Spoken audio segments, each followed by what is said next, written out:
Bro. Welcome back, guys. It's your host, I am RM.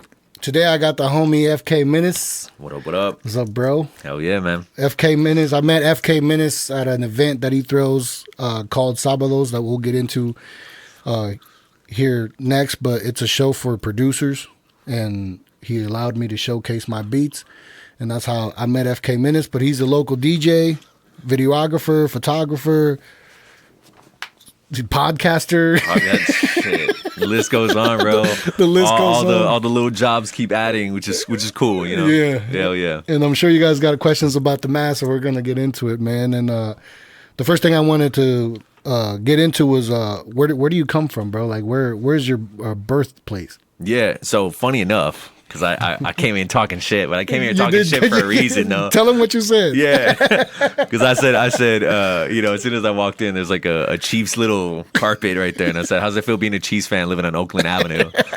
That's the first, bro. That is the first. No. I've never heard that one before. Well, what's funny is that my dad was stationed in the Navy years back, and I was born in Oakland. Okay, so I'm a Raiders head by fucking choice, and no, by heart though too. Yeah. But yeah, like. Initially, that's where I grew. That's where the first starting is up to like 5 years old. But I originally grew up in San Antonio, Texas. So I've been, How long were you in Oakland? Oh, dude, up until like 5 or 6 years old. Like nothing crazy. Like I don't even remember it like that. I mean, I went back and visited, but it's not like we had any family there. Everybody was based in San Antonio. So are your parents? Were they immigrants or were they second generation, third generation? It's a kind of weird thing because my mom's side is more like fucking 6th, 7th generation, like just Texan. Like there's no straight Mexican root to it. Like so Chicano. Yeah, you could say Chicano or Tejano. You could say that. Yeah. Okay. Is there a difference? There is a difference. Yeah, there might be. There is a difference between Cali Mexicans or Cali Chicanos and Texas and Tejanos. Like huge difference. Okay.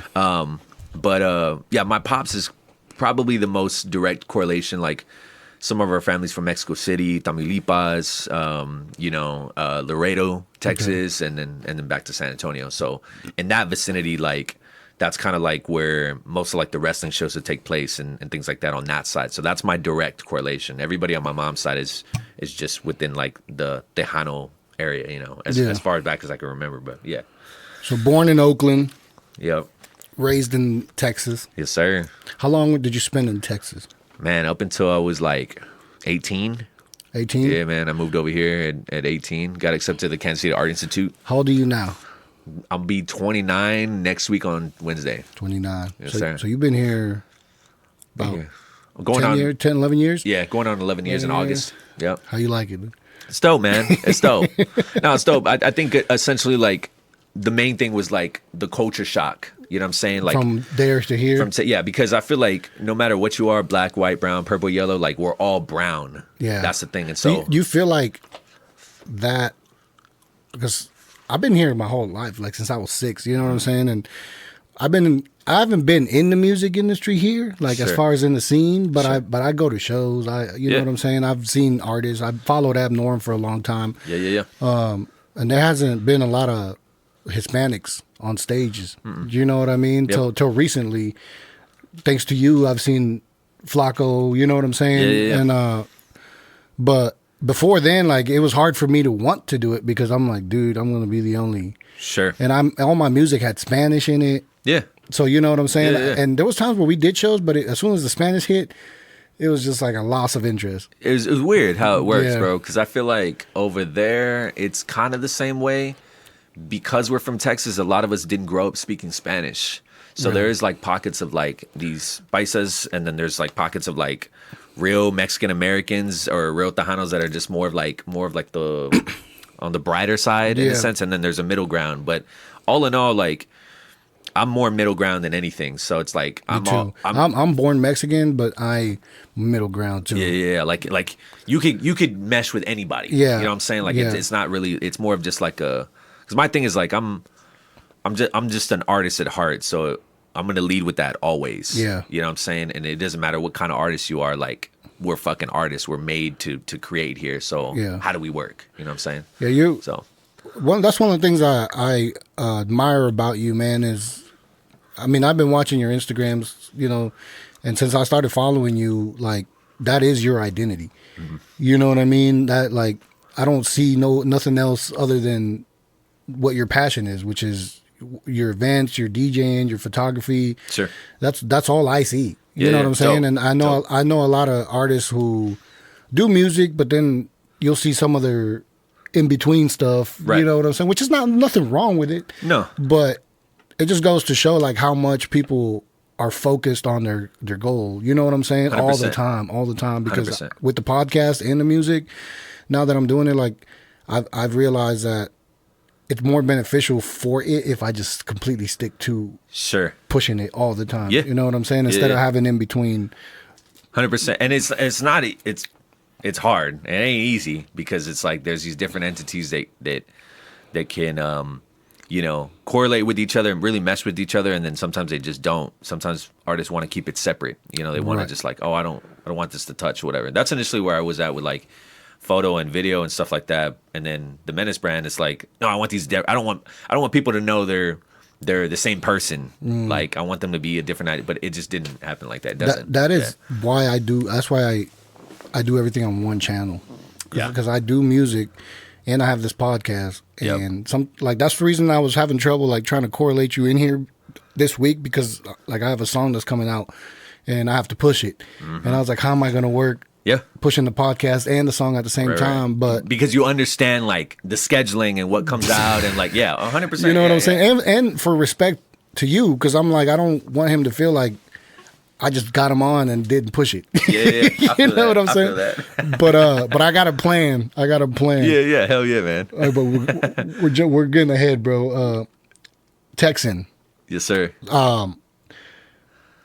Before we get into your talents and everything else that you do, I know that people are going to ask about your mask. Yeah. You know what I mean? And I kind of already know the story because I went on your website. Sure. But explain to people how it began, because I think it started before you started kind of pushing everything, right? No, for sure. It's something that I had to like really feed into and embrace. Yeah. It's something that I at one point kind of like took for granted and didn't know how special that was. Yeah. Just the fact that my pops was a luchador, what I'm saying, or even just the history itself.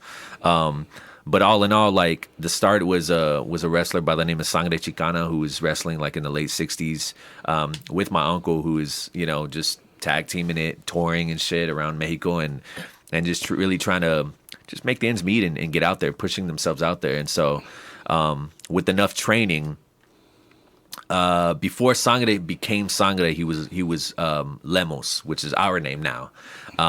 And I think Lemos is like the way my cousin like explains it. It's like a demon in a sense, or like a bad guy in a sense. And that was what that's what Lemos is, but that's also what Sangre was. The style of wrestler or luchador that Sangre was like a real, like I don't give a shit, like I'm gonna like a villain. Yeah, dude. But also like I'm gonna actually like beat the shit out of you. Like it's blood for blood type shit. Like Sangre just didn't follow any rules. Okay. That was him. Okay. And he was the ultimate like rudo, like of all like fucking guns blazing type shit. Yeah. So my uncle, once Sangre had lost his mask to a guy named Fishman, I think the second time around, he just did away with that with that style of mask. Kind of changed up the whole identity, and then ended up just being, just face and fucking pants. So my uncle was like, yo, I'm trying to get my shit going. Like, what do I got to do? He's like, well, why don't you take my old name, take my mask, but change the colors, and then boom, there you go. So I was like, all right, cool. And then from then on, like, they started doing their things together. He had backed out. He, still wrestling. They kind of separated, and my pop started like in the 80s, like during high school, secretly, really like kind of keeping under the radar, because he just kind of felt like people would judge him, or it was like a kind of a forbidden kind of situation. I feel like we all kind of start that, because even with music, I was like, I write raps. Yeah, because you feel like your family's just gonna like, look at this fucker. Or your friends. Yeah, dude, like, just shut up, bro. You're not a rapper. You're not a rapper, bro. But my pops was kind of secretly doing it, and then he kind of finally came to the conclusion that he's just gonna tell my uncle, and my uncle's like, for real? Like, okay, cool. Like, let's do it. And so he fucking worked him and really like made him work from Texas and Mexico, both places. And my dad's still wrestling. It's like 56 now. Yeah. You know, still gunning it. And then is he here? he's in San Antonio. He's in San Antonio? Yeah, so my uncle is Lemos 1. My pops is Lemos 2. Do they got Instagrams? My pops does. Your pops Lemos does? 2. Yeah. Lemos and then, dos. Make sure you follow Lemos. yes, sir. Yes, sir. He's a champion right now, actually, because he Okay. still wrestles on the west side of San Antonio. But my uncle's son, which is my cousin, he is Lemos Jr., so direct under, and he's he has Instagram as Lemos Jr., just flat out like that. And then my immediate uncle, which is my dad's brother, he became Lemos Tres at one point, but decided the mask wasn't for him. So he kind of became like the neighborhood hero. He would call himself like San Antonio's original Vato Loco. So he would just go on like, he would kind of feed off like the blood in, blood out kind of theme, but more of like a San Antonio base. And his persona was more of like the neighborhood hero, the technical in a sense. Okay. And so, you know, it's forever like them two as brothers wrestling in these different matches and different, you know, events and stuff like that. But, you know, just kind of carried and here we are now. Like Junior and Dos, my dad, are still wrestling. My uncle's retired. And my other uncle, Lemos Primero, is just, you know, just doing his thing, making appearances and shit. So, yeah. So at what point did you decide that you wanted to put the mask on? man, dude, it has not been that long, honestly. Really? Yeah, dude, it's been, I would say... By the way, I haven't seen this guy's face since I've... Yeah. Yeah, man. Hey, listen. You're one of the. You're one. There's like a good handful, like that have not. Yeah. I would say one dude.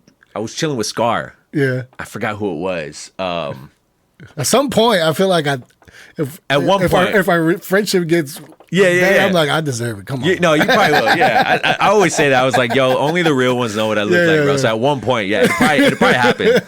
But there was definitely one dude who I was chilling with Scar the Monster, and we were at his crib, and I was playing beats for like the first time like in a while. You know, I was chilling with Flacco. Flacco was like rapping on him, which is insane. Because again, like we were talking before, nobody ever raps on my shit. I never put it out for that purpose. Yeah. But homie goes, "Oh shit, dude! Like those beats are dope. Like, what do you go by?" And I start laughing because I knew who the dude was. I see him every time, never see my face, and I start laughing. I'm high as shit, bro. And because he's about to get you. Right. Because he doesn't know worth the shit, and then Flacco starts laughing too because, like, you know, he knows. But mind you, like, my mask is off. You know, I'm just chilling, and I say, you know what, man, fuck it, dude. I was like, what's up, man? I'm Menace, and I reach over and shake his hand. And he holds my hand and it just stops and pauses. And he's like, bro, what the fuck? he's like FK Menace? And I was like, yeah. I'm like this. It's like I blew this man's like world, like holy shit. Like I'm looking at Spider-Man's face right now, type of shit. But man, I think it's fucking Quan Chi. If you know Quan Chi, he was just like astounded. He's like, holy shit, bro. What the fuck, you know? And I was like, you know what, dude? To be honest, bro, you're like one of the longest running dudes who have not seen what I look like. And just the fact that we're chilling right here, like in this moment, we're sharing a blunt, like, you know what I'm saying? Fuck it, why not, bro? Good to officially meet you. and yeah, he was just taken back by all that. But yeah, like, yeah, no, there's still a handful of people that have had conversations without it and with it, and they can never know the difference. I don't understand because of this or because of my tats. They don't even. It doesn't. No, they don't. I don't register. Do you have hair? No, dude. I mean, I don't have like a fucking beard or anything. No, like hair. Yeah. Oh, dude. Hey, listen, I got good hair. That's probably why what throws him off is. You know what I'm saying? It's the hair, yeah. Because you probably got a fro in it. Nah, dude. It's a slick back. It's slick back, bro. I look like fucking Paco Aguilar, bro. That's I wear hats a lot, and I get that a lot when I take it off. Yeah. Like, you got hair? Yeah, it's weird, right? Like, they're like, I thought you were bald. No. That's what I thought of my homie until he took off his hat. I was like, you're bald, bro? Like, fuck. Yeah. That was the opposit for me. They're like, damn, you actually got good hair. I was like, I thought you just had a clean ass fade, a bald fade. Man, that's so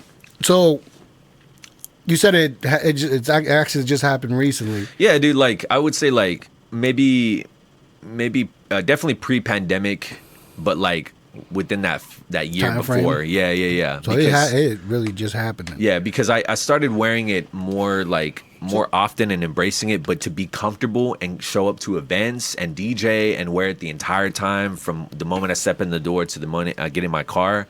That's where I started pushing it like after pandemic more and more because I started to feel a little bit more comfortable. What was the initial, like when you say feel more comfortable, like what do you mean? Did you feel like just comfortable in public with it, or just not a comfortable mask? It's a little bit of both, right? Because it is a fucking dedication. Yeah, it's a dedication, man. Because I feel like the first mask that I had was the same red stripe. It actually was almost like a fuck up mask for my dad. It was too big, and the mask maker at the time, I don't know who it was, but my dad used to use Rey Mysterio's mask maker in Tijuana, and he had switched off and got it somewhere else. But whoever it was at the time had made it just a tad too big. It was red, and it had like the silver that looked like chrome. And if you look at some of my early pictures, you see how like chromed out it is, but it's like gridded. And I just thought it was so perfect because not only am I sticking with the same original red, but at the same time the grid almost like made me think of like a DAW system, you know, when you make beats or like how things are placed. It kind of had like that, you know, just kind of like the realm that we're in when it comes to creating. So it was perfect, but it wore out really fast. It was slightly big on me, but it fit me perfect. And I just didn't know how to take care of it. I was afraid of washing it. The chrome faded out, the red, the stitching. If you look at it now, it's fucked, bro. It smells like shit. Like, it's terrible. Yeah. But check this out. Before I did this podcast, dog, I just washed my mask. Yeah. Because this weekend I was like back to back, like, you know, the sweat. Yeah, doing shows with it, dude. Oh, dude. The sweat, people always ask me, like, you get hot in that? I'm like, no, because it's breathable for that, but also like it's not their sweat pouring down my face. It just sticks to it, and that's it. It just gets wet. Right. And when you take it off, you know, it's a little flimsy, and then, you know, here, you know what I'm saying? When you take, you know, tequila, so it just smell like straight tequila right here. It's ridiculous, bro, but that's the stench. So I would ask my pops, and I was like, Pops, like, how do I wash this mask? And he's like, you just spray it with Febreze. Yeah. And I'm thinking to myself, well, my dad doesn't wear his shit out. My dad actually started wearing his shit more out because of me. Because of you. So now he'll be at fucking Walmart with steaks and fucking with mask on and shit. You look at his Instagram, like he's out here with everybody, bro. Yeah, I feel like in a sense, that's how rappers are with their chains. Right. You know what exactly. I'm saying? But we learned, it's like the minute I started really approaching what the mask meant to me, putting out merch, putting out, you know, him on the internet, he then had seen what I did on Instagram, created his own Instagram, and then he kind of pushed himself more out there. I feel like in a DJ sense, you definitely stand out because of the mask. Shit. You know I hope so. No, you do. But I also hope so that it's on the skill level too, because I don't ever want to. No, but like from the like I'm from the outside looking in. Sure. And I know your name before anybody else's. Fuck yeah, that's what's up. Just simply because that's FK Menace with the mask. That's what's up. You know what I'm saying? So initially it's like, you just, for me, I can't speak for everybody, but for me, I do. Yeah. You know what I'm saying? It's very identifiable. Yep. You know what I mean? Fuck yeah, man. So like that, and the reason I say that's because I thought about it too. Before, a long time ago, I was like, dude, what if I rap with a mask? Well, you know what I'm saying? But I didn't have the background of a wrestler. Sure. It was just kind of I was just, you know what I'm saying? I'm just Mexican. It's gonna be out there like Nacho Libre. Right. You know what I'm saying? And there's quite a few people who follow me on the gram who have done that. Yeah. And I used to kind of get a little like, I used to be a stickler about it because I'm like, dude, like that mask has so much, you know, significance. So like you're just wearing it, you know. Yeah. But at the same time, like, I'm like, no, dude, it's part of the culture. It's part of like what is a part of you.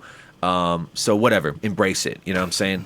But for me, it's like, no, dude, like people can go around all day like Nacho Libre, Rey Mysterio, and I'm like, all right, well, of course. Right. But I started to think about it. I'm like, well, if you think about it in today's world, like, that's the direct correlation towards a Mexican-American luchador. Yeah. Not a lot of people know Santo, Demon, Mil Máscaras, all those people. Yeah. Like, unless you were watching WCW. Yeah, when Santos is OG, bro. Right. That's, I mean, the movies, you know, the whole nine. But it's like Vicente Fernandez, a wrestler. Exactly. Exactly. You know what I'm saying? And if you're not directly from Mexico, those are your two idols, right? You've seen the movie, which Jack Black, he did that movie right. Like, there's nothing that he shortcutted. Like, there's actually luchadores that were, different. Yeah. Even Ramses was part of LWL without the mask at one point. Oh, okay. And then, had later, well, that was after he had lost it, but his real name was Silver King.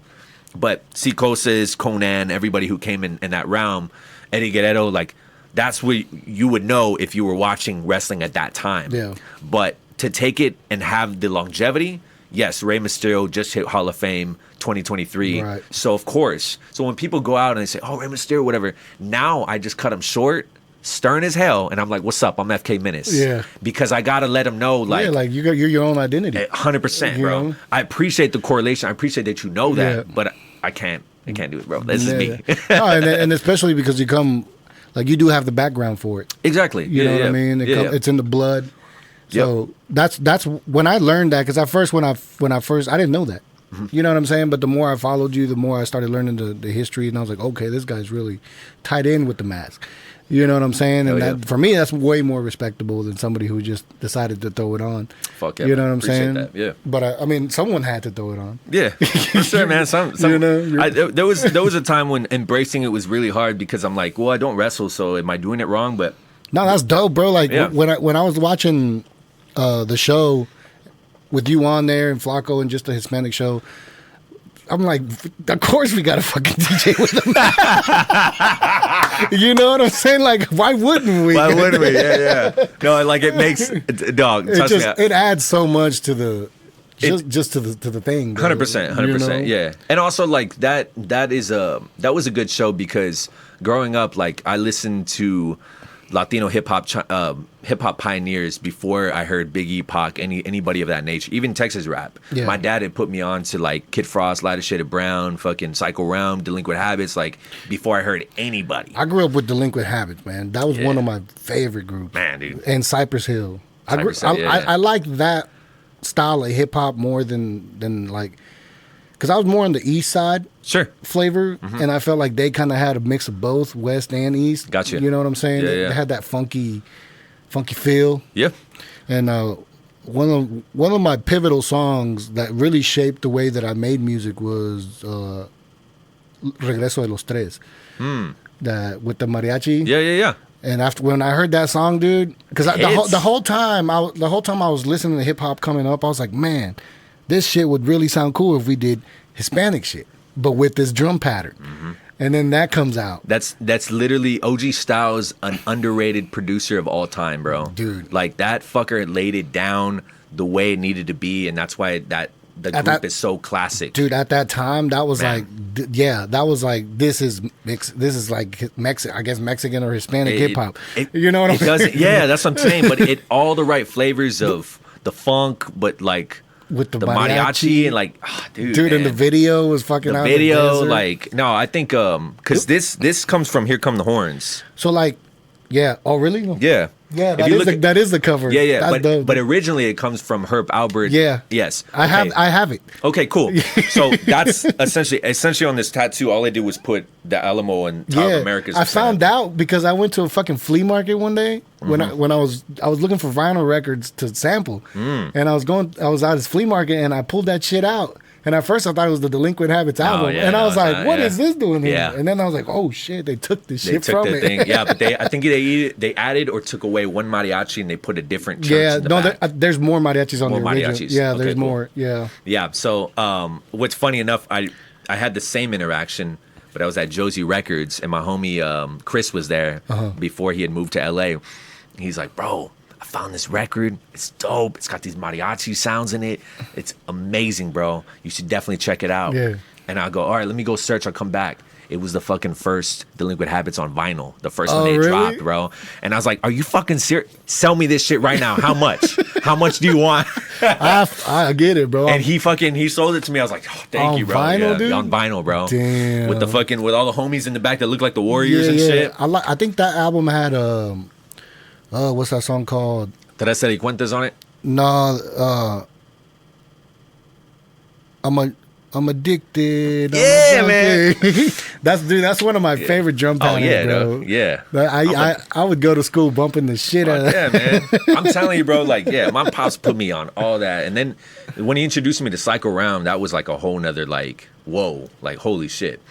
Because I had learned that, you know, they came off from Cypress Hill, and then it all kind of like, they all worked together at some point. Yeah. You know what I'm saying? But, yeah. I feel like, who came first, Cypress Hill or Delinquent Habits? I feel like I always thought that Delinquent Habits was like a branch off of Cypress Hill. No, I think Cypress was first. Delinquent came second. Psycho Rum came third off of Be Real, and then off of Sendog. Off of Sendog was Delinquent Habits. So Sendog put Delinquent Habits where they needed to be, and Be Real put Psycho Round where they needed to be, because they were both on their first albums in that capacity. Yeah, I do remember seeing Be Real with Psycho Round. Psycho Round, yeah. Because that whole first album they did, Stone Gardens, like, that was my guy, dude. Did you hear? I played I think I played. You were playing a lot of that shit. I was playing, yeah. Because I have like a Pete Rock remix of Stone Garden. That was that's why when that show really proved, like, it really, I learned a lot about you during that show. Dope. You know what I'm saying? Because, you know, Sábados are a little different. Yeah. But I think this is the first time I actually see you DJing. You know what I'm saying? But that's not even. I haven't seen shit. Ooh. That's why I'm like. That's why I said, I was like, because once I seen your flyer this weekend, I was like, fuck, bro, that's the show. Because me and my girl love that type of shit, bro. Yeah, you know what I'm saying? And I was like, if I wasn't shooting that video, I would have fucking definitely. Sure. Are you doing anything this Friday? Not this. No. Well, I'm having a birthday situation at the ship. I just saw the flyer. Yes, sir. Come through on that. I'm gonna play everything, bro. But a lot of it is like, you know, I'll get them my reggaeton bag, my cumbia bag. You know what I'm saying? The 2000s, whatever. Like, I'm just gonna have fun with it. It wasn't even supposed to be a birthday situation, but I was like, this is the day it falls on. I didn't bring a guest on this one, so fuck it, let's just do it.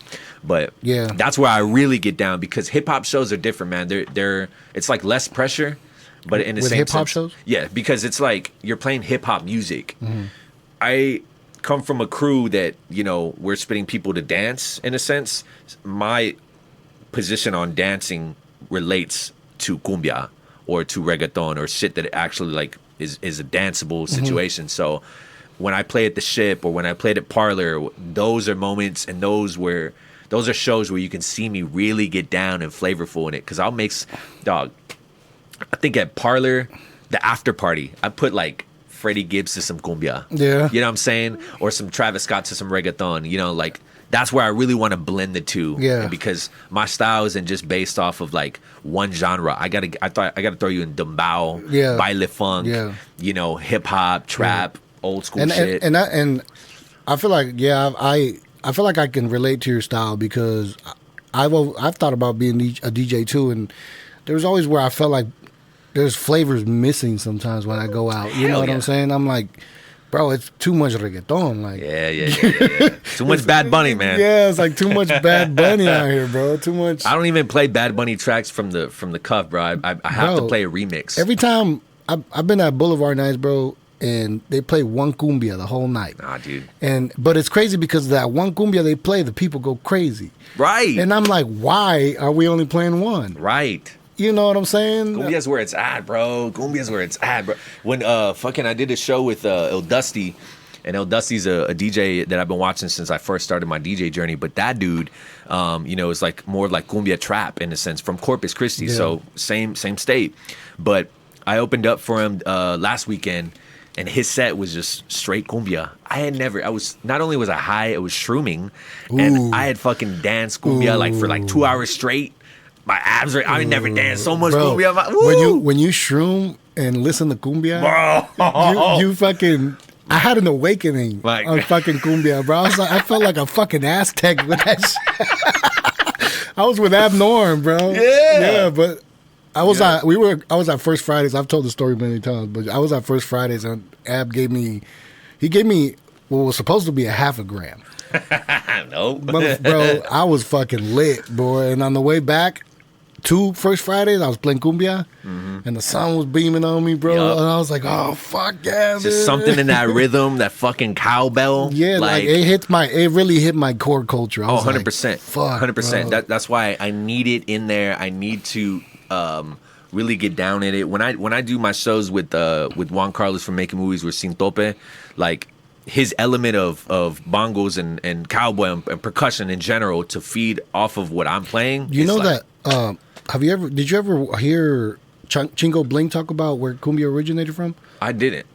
So, you know so cumbia is danced different ways, right? Right. But like the urban style is if you notice the footsteps, they're danced very close.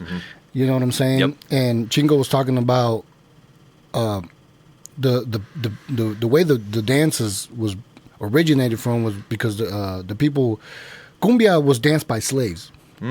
African slaves. The Congo rhythm came from Africa. Yep. And once it got brought over into the Latin cultures, obviously the other instruments got involved. But he said something about there was African slaves. I can't remember where, but it was somewhere in a Latin region, and they would be shackled, and they would dance to cumbia rhythms, and a lot of the steps were because they were shackled. So if you watch the cholos and how they do their things, and if you notice, the steps aren't very far from each other. They're just That's like the way I dance. me it too. Yeah, Me too. yeah. I dance and what was crazy is my girlfriend's black, bro, and she fucking loves cumbia, bro. Like she feels that shit, you know. And I asked her, I was like, I showed her the different ways of dancing without telling her that story, and I was like, sounds kind of racist, but Hey, man. but it was crazy to know that like.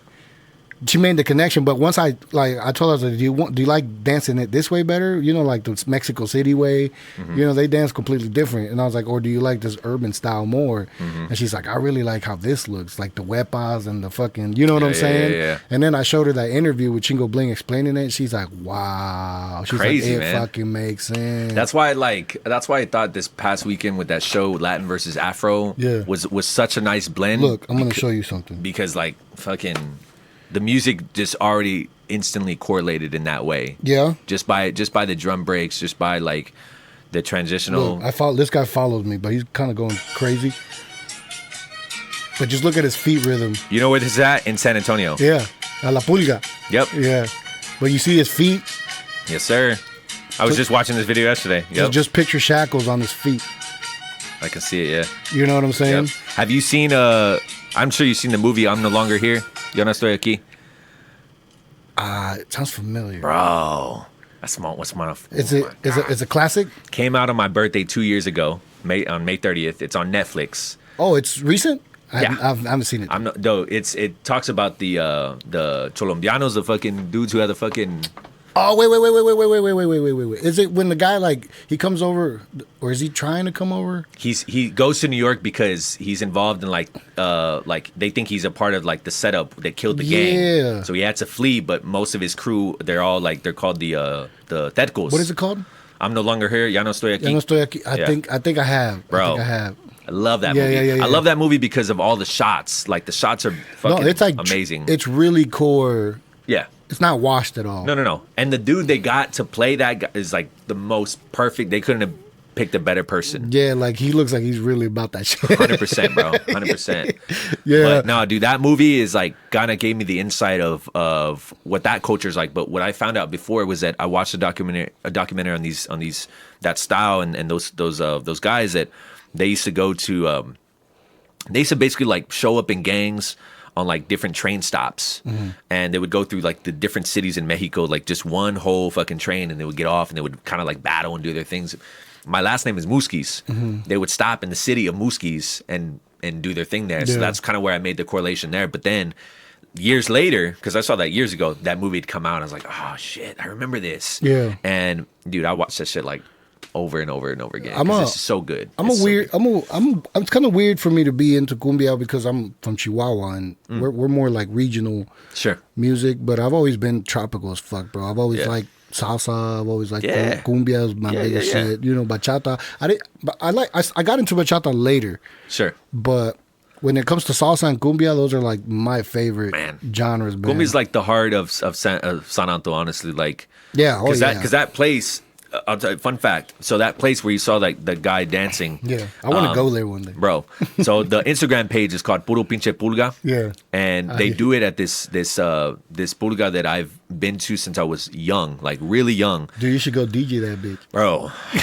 Man, you should go DJ that bitch. Okay, let me tell you, the fact, like, what fulfills my heart is that it's still rocking after all these years. It's going viral now. And it's going viral, and it's still the same setting. It's still the same style. Yeah. It's noticeable by like the roof. It's like fucking. I think they changed the roof now, but it used to be like yellow and or white and orange stripes. Like it just imprinted in my memory. But maybe a mile or 2 miles down the road, that's where I had some of the best. I've seen some of the best lucha libre shows that my dad was a part of, because these were like really thrown together. Yeah. Like. There's no, it's like a fucking fence blocking it off. The ring's in the middle. They've got tacos and corn in the cup, everything over there. I love that culture, man. Right. And then in the back, it's not even an official thing. It's a fucking blue tarp, you know what I'm saying, with a bunch of chairs. That's one of the things I hate about living down here. Because I'm so far away from, I can't get it takes me 20 minutes to go get a fucking elote, bro. I know. I was talking to Steady yesterday. I was like, dude, I didn't know that food lived that far. He's like, where's you live at? I was like, Bennett, that ain't far. I'm like, that's fucking far, dude. That's far. I can't, like, I was getting talk shit the other day from this female because she's like, where you stay at? I was like, I'm in Kansas City. And then she's like, but what part? And I was like, I'm over here. She's like, oh, that's not Kansas City. I was like, shut the fuck up. I'm like 10 minutes from the line. It's the fucking Casey's down the street, motherfucker. No, but I sleep over here, bro. That's it. That's cool, man. That's cool. Hey, listen, man. But yeah, it's definitely the heart of San Anto, bro. Like, we just finished Fiesta, and Fiesta's like a week and a half celebration where they celebrate the city of San Anto, and everybody just gets down. There's all these like different events for college kids or fucking, whatever. But usually it's like the whole city's just dancing cumbia. There's all these fucking bands and these people that come out, and it's a good time. I haven't been in years, but yeah. I really think that, corridos are taking off right now, obviously. Yeah. And watching them take off is crazy for me, because I'm like, damn, if people are feeling this shit, I was like, wait until we start making some cumbias into these. Right. I was like, they're gonna lose it. Like, you know what I've been interested in lately is real trippy psychedelic cumbia. I've been watching some on TikTok. Dog, I'm gonna send you some fucking people I've been listening to. One of my biggest fucking dreams was to be in a band, in a cumbia band, bro. Shit, man. I want to.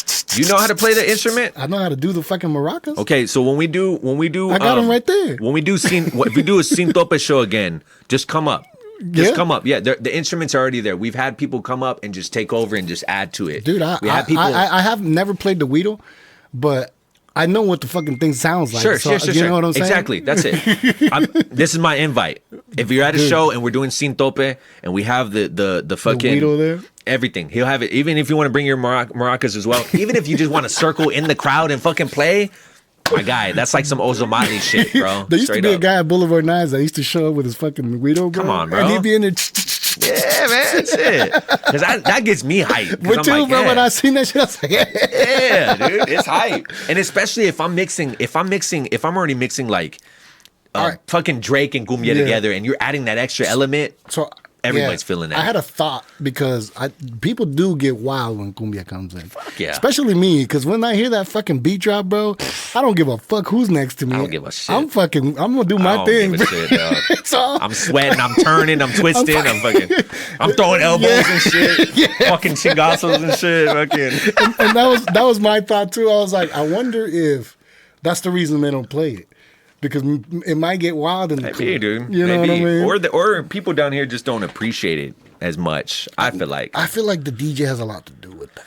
It does, and that's. I feel like this is great, because I feel like finally I can talk to a motherfucker. No, 100%. Who's on that side? And the thing is that I take pride in that. So if I'm gonna be the only distributor of cumbia, which I feel like I am, I don't. That's cool. I'm game for that. If I'm the motherfucker that I want to hear some cumbia, go see FK. If you don't know what cumbia is and you like Latin music, go fucking look it up. Yo, straight Celso up. Pina is a great start. Oh yeah, easy start. Easy start. You know what I mean? Because definitely the grooves in cumbia are. I mean, like I said, my girlfriend's black, bro, and she feels it. Yeah. And me when we dance, bro, she dances better than half of the fucking Hispanic women that I've ever danced I love with, that. bro. I love that. That's what's up. I love that. It's fucking amazing. That's really embracing like one thing I love is just black and brown unity. Yeah. Like really coming together and embracing our cultures. I've been about that shit my entire life, bro. I think since I got into hip hop. Fuck yeah, man. Because I was born in Mexico, came here in '96. Okay. I didn't hear hip hop till '96, till I got here. Gotcha. Because all I knew was mariachi, and from when I was little, I was like, I can't remember me liking that shit at all. When my mom played music, I used to just be like, oh, I'm going outside. Yeah. You know what I mean? But now that I got older, I can appreciate it more. You know what I'm saying? Because now I understand it and whatever. But when I got here, first, fucking Jay-Z was on, Nas was on. Yep. So that was my initial introduction to hip hop. And as soon as I heard the beats, it hit me. So like, as a youngin', I always knew that if I was going to be a part of that culture, I had to respect it. 100%. You know what I'm saying? So I always grew up with like I don't know, bro. Like I felt like I needed to understand it. I needed to understand black culture, to understand hip hop, and then and as I got older and started got to the point where I was going to create it, I knew that if I created it, I had to come from a organic place, and I had to come with the respect for the culture. You know what I'm saying? Yep. So I always took that very serious because I never wanted to be the fucking Mexican guy taking other shit that wasn't ours. And if I was showing Mexicans how to do it, I always wanted to be the one to show them correctly.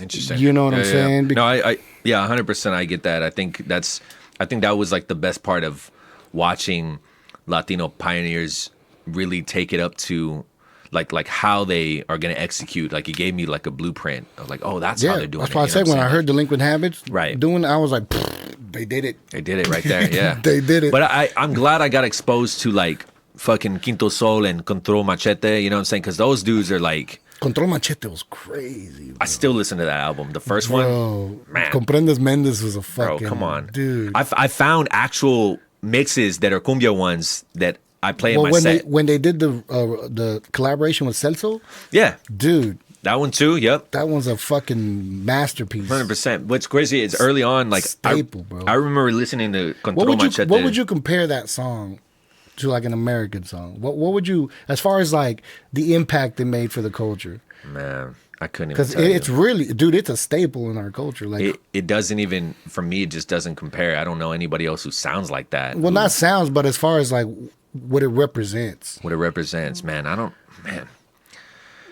It's kind of hard to compare, dude. Yeah, it's because it's so, I don't know, like when I listen to Control Machete, it takes me back to a time when I was super young and I was hanging out with Lemos Jr. as my cousin, we were playing on the PlayStation, and that's what he would listen to. But Lemos Jr. is also like, he used to be in a metal band, so his whole style of Lemos is more of like rocker material. Yeah, my dad is more of like Delinquent Habits, like hip hop. His is thrown in, and then my uncle kind of played off that too. Like if you could look up any match on YouTube, Lemos Dos, El Latino, whatever, Lemos Jr., plethora of different matches. Yeah. You could see their entrances and the difference. Yeah. But my cousin, when he showed me Control Machete, it wasn't anything like that I stuck to, but it was always like, that's what reminds me of him. Yeah. And then as I got older, I listened to it. I was like, yeah, dude, this is the shit. Yeah. And then I thought, like, ain't nothing other than anything else that sounds like these guys, bro. Like, I feel like when they, for Mexicans to represent hip hop, they did it right. Yeah. 100%. You know what I'm saying? I feel like, because I was already here on this side, and I was already used to the whole, and Comprendes Mendes had a East Coast type of beat pattern. So you know what I'm saying? So when I heard the whole rapping, I was like, damn, they got it right. Like, they're not, because sometimes you hear Mexico rap and you can tell it's not. It's different. It's just, it's not the same. You know what I'm saying? Yeah. It's not rooted. It's not rooted. It's not rooted. Yeah. And when I heard that, I was like, yeah, they got it. They had it down in the back. I mean, even one of my favorite songs off that album is "Son Mis Días." Yeah, and it's just I love how dreamy it is. I like Gusan or Flota y flota el pinche gusano. Oh, what is that? Y no va a parar. I forgot what song that one is, but yes, I know it's that. I'm telling you, dude, that whole album is just fucking amazing. To where even just their interludes, Yeah, whatever. bro, how albums used to be set up. Yeah. The fucking interludes 100%. mattered. You know, my dad still makes fucking, he still burns CDs and adds some of those interludes in there. Like, he wants to, like, he's forever, like, on his CD. Like, I've tried to convert him to Bluetooth or whatever in his whip, but nah, he'll still make CDs and add the interludes from, like, Pocos Pero Locos to fucking, you know, shit from Control or whatever, dude, and, like, insert them in between fucking tracks. Bro. You don't see that no more in albums. I mean, you kind of depends on the artist, right? You know what I'm saying? But like there's all this new generation, they don't know shit about fucking interludes. They don't know. They're missing the theatrics, but also the what's the word I'm looking for? Like the curating an album that fits in that way, where it's. Well, I feel like the new generation now is looking. They're not looking for a story. They're looking for a beat. Looking for a beat, instant. It's real, like, you know, the attention span nowadays is very, like, you know what I'm saying? Like, I just need to fucking get this off. And the way, like, once the SoundCloud era came in, it's like, I'm going to post this, I'm going to post that. Like, we ain't selling shit or, you know, so it's very fast paced. We're not selling fucking CDs out the trunk anymore to where we're like expecting or like waiting for that arrival and then listening to a full length project like, yo, this is. Do you feel like that has to do with how accessible music is now? 100%. Yeah, because I feel like back then when I got the Delinquent Habits CD, I didn't know if I was ever going to get another one. Right, yeah. And to be able to hear that, and then also to hear like Psycho Realm's La Conecta Part 1 and 2 at the end of their first album, it's telling you like a whole fucking, you know, drug trade to an arrest and a shootout. You know, but it's like they explain it. It's like we're about to give you a full audio visualization in La Conecta Part 1 and 2, and then you just hear a homie walking down the steps of prison and like full. Yeah. And that's what I loved about that group, but also like that music and that time frame, because nowadays, like, yeah, you won't hear some shit like that. No. The last person I heard do that is Kendrick. Yeah, that's why I said off Good Kid, Mad City, because, you know, from the jump, tape starts. Right. And then it fucking hits the next. Beautiful. That's why I said it just depends on the artist. Depends on the artist. And Kendrick definitely has like a hip hop. He has some seasoning in there for sure. Mm-hmm. You know what I'm saying? His music is not nothing that you really hear. You could tell like it's his own shit. Mm-hmm. You know what I'm saying? He didn't just go on YouTube and got the beat. Nah, man. I feel like it's created originally. That's a mastermind right there. That's like I'm intentional about my shit. This is the way I need it. You know? Yeah, man. Kendrick, definitely unique. His style's a little too like real jazzy for me. Yeah. You know what I'm saying? Mm-hmm. I'm more. I don't know. I like simple loops. I've learned that when the things are too melodic, like too intricate, the melodies are too intricate, I lose interest because I'm used to the sampling. I learned that about I learned that style of music, or the you know, I don't want to say excessive, but more of like what you're saying, like a bunch of melodies and like key play and things. When I got here, I noticed that, you know, obviously we're like in a jazz city. There's a lot of history. There's a lot of culture here that stems back all the way, you know, like years back. And so hearing that and then understanding the producers who have lived here and are, you know, come from that style of family or maybe played in a church, you can all tell there's a similar pattern or style that they're playing where it has those extra keys, those extra chord progressions, those extra like synths. Yeah. And some of it I can fuck with, but a lot of it is just not my flavor. Yeah. Like I said, once the melody is too long, the pattern's too long, that's when I'm like, damn, I like that first part. The first part. Yeah, because you just want to loop it. You just want to hear it. Yeah, no, I get you. Yeah. Like I said, man, you work with the machine. You know how that sampling game works. 100%, man. It's just add some drums to that part. Let me tell you something, dog. The crazy thing about that is that the loop is real. As I got older, as I started fading off from making beats, and not to say I'm completely done, but man, when a loop plays, I get sleepy, bro. Yeah. Hella sleepy. And it's to the point where like I'm hearing it, I'm like, yeah, dude, fucking shit. And then I just keep hearing it, I'm like, yeah, dude. And then by that time I'm like on the power like that. I'm like, oh shit. And it's still playing. Yeah. And I'm like, fuck. That was the one thing I hated about beat making. Yeah. People don't understand the amount of fucking times that you listen to this shit to finish it. Yeah. And like I had Mafio on the other episode, and one of the things we talked about was I asked him if he got tired of hearing his music by the time it dropped. Because I do. Yeah, Usually same. by the time I'm fucking dropping this shit, I don't want to fucking listen to it at all. And then I still got to perform it. Yeah. Unfortunately, yeah. You know what I'm saying? Yeah. And It's by the time I'm performing it, dude, I'm just like, y'all like this shit? You like that? Well, I fucked up all this. I don't know. Like no, dude, I fuck with it, bro. It's one of my favorites. And, I'm like, and for me, it's like always beats that people fucking hate. Or no, that, Dude, it's that, always a song that I hate. That I hate. You know, always, and they're like, "Oh, dude, what are you talking about? That's like your best one." I was like, "What? What the fuck? Yeah, are you talking about?" It's always a song that you least like that the people like the most. That happened to me with my last CD, bro. The song that I got the most credit for was a fucking filler. Oh my god, dude, I hate that. It was a fucking filler. I was like, I just want to fill up this whole CD. Oh, shit, somebody was feeling it, bro. Somebody was feeling that shit for sure, dude. Man, so we fucking went way off. We was talking about your mask and how that correlated into your talent. Yeah, with the DJ thing and spinning cumbia, I think we're right on path, bro. We were right on we path. good. We just got stuck on cumbia. Yeah, that's cool, man. Hey, listen, I'm down to express the passion and the love for certain things, man. Nah, dude, I don't get a lot of people in here that I can have that. Hell yeah. You know, that same connection with, as far as with the cumbia For sure. and the culture with, For man. sure, yeah. When I was young and I used to hear when Control Machete came out, and you know my friends started listening to it. They weren't rappers or nothing, but I was at the time, and I used to be very like. Nah, y'all don't fuck with them, bro. Shit, leave it at me. Leave it at me. Yeah, it's my shit. You guys don't understand that. Yeah, I dude. felt like that was my theme song. Yep. You know? 100%. Yeah, dude. I was like, back then, you know, before video games came out, I was like, man, I wish you could just walk around with music playing. Right?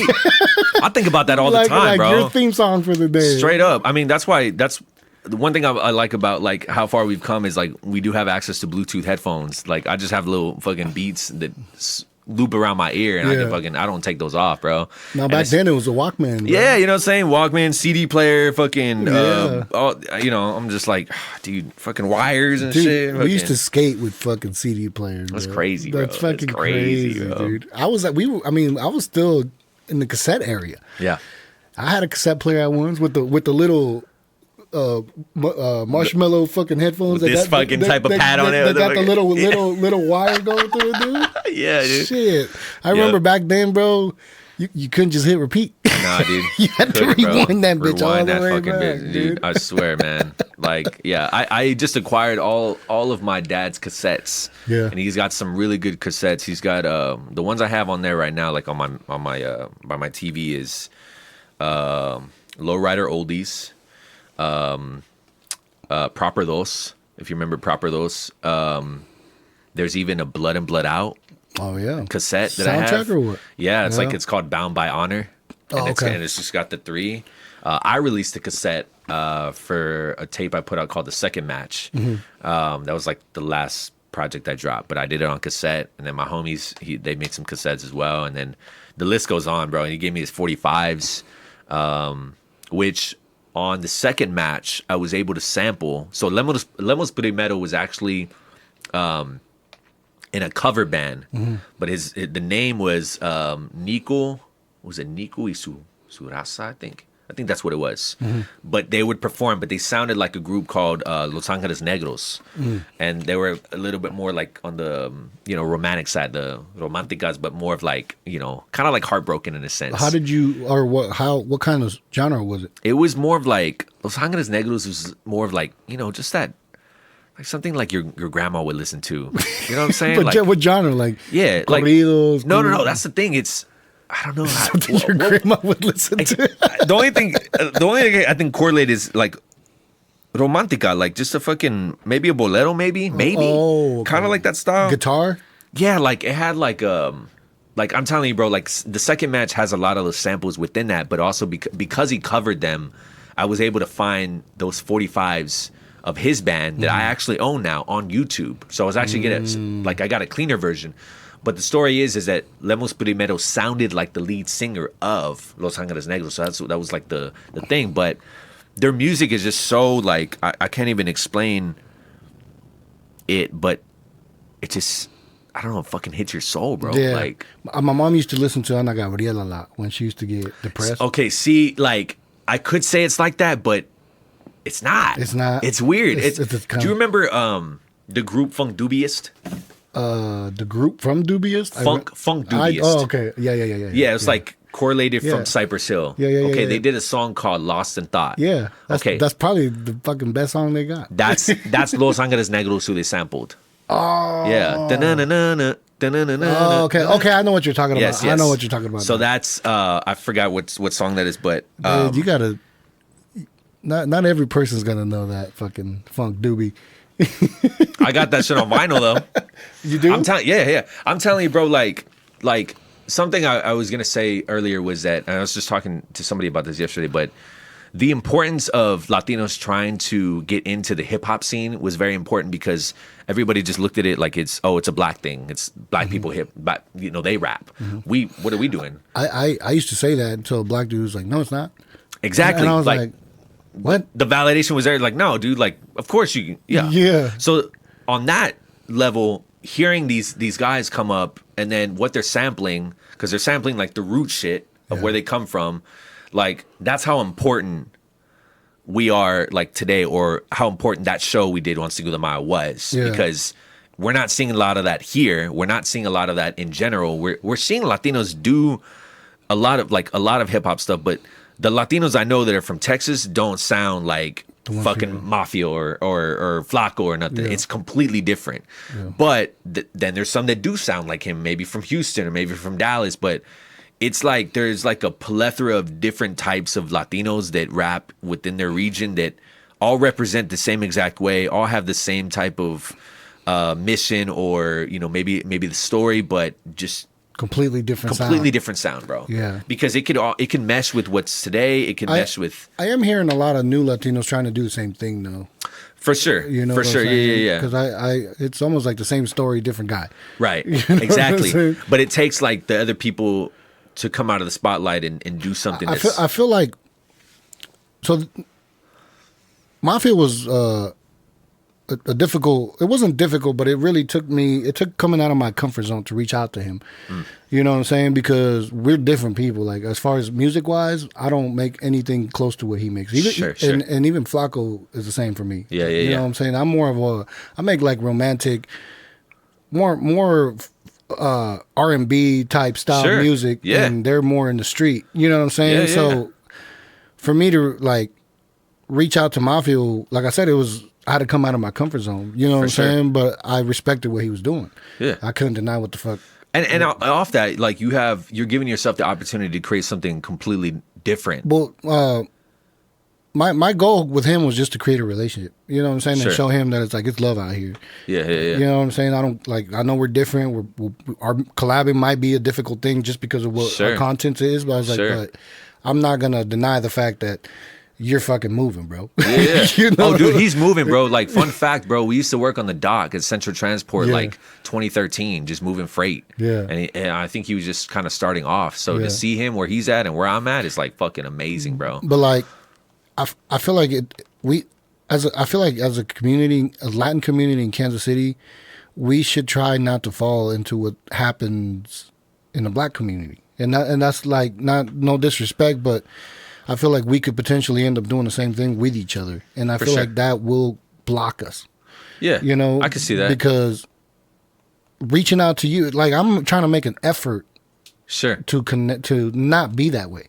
Sure. You know what I'm saying? And that goes to reaching out to you. That went to reaching out to Mafia. Yeah. You know what I'm saying? Like, because I feel like if I keep that same mentality, I won't do shit. Yeah. I'm gonna keep interviewing, you know what I'm saying, just random people. Yeah. You know what I'm saying? I think that's funny that you say that, because my series called Mueve, that's when I was talking about on Friday.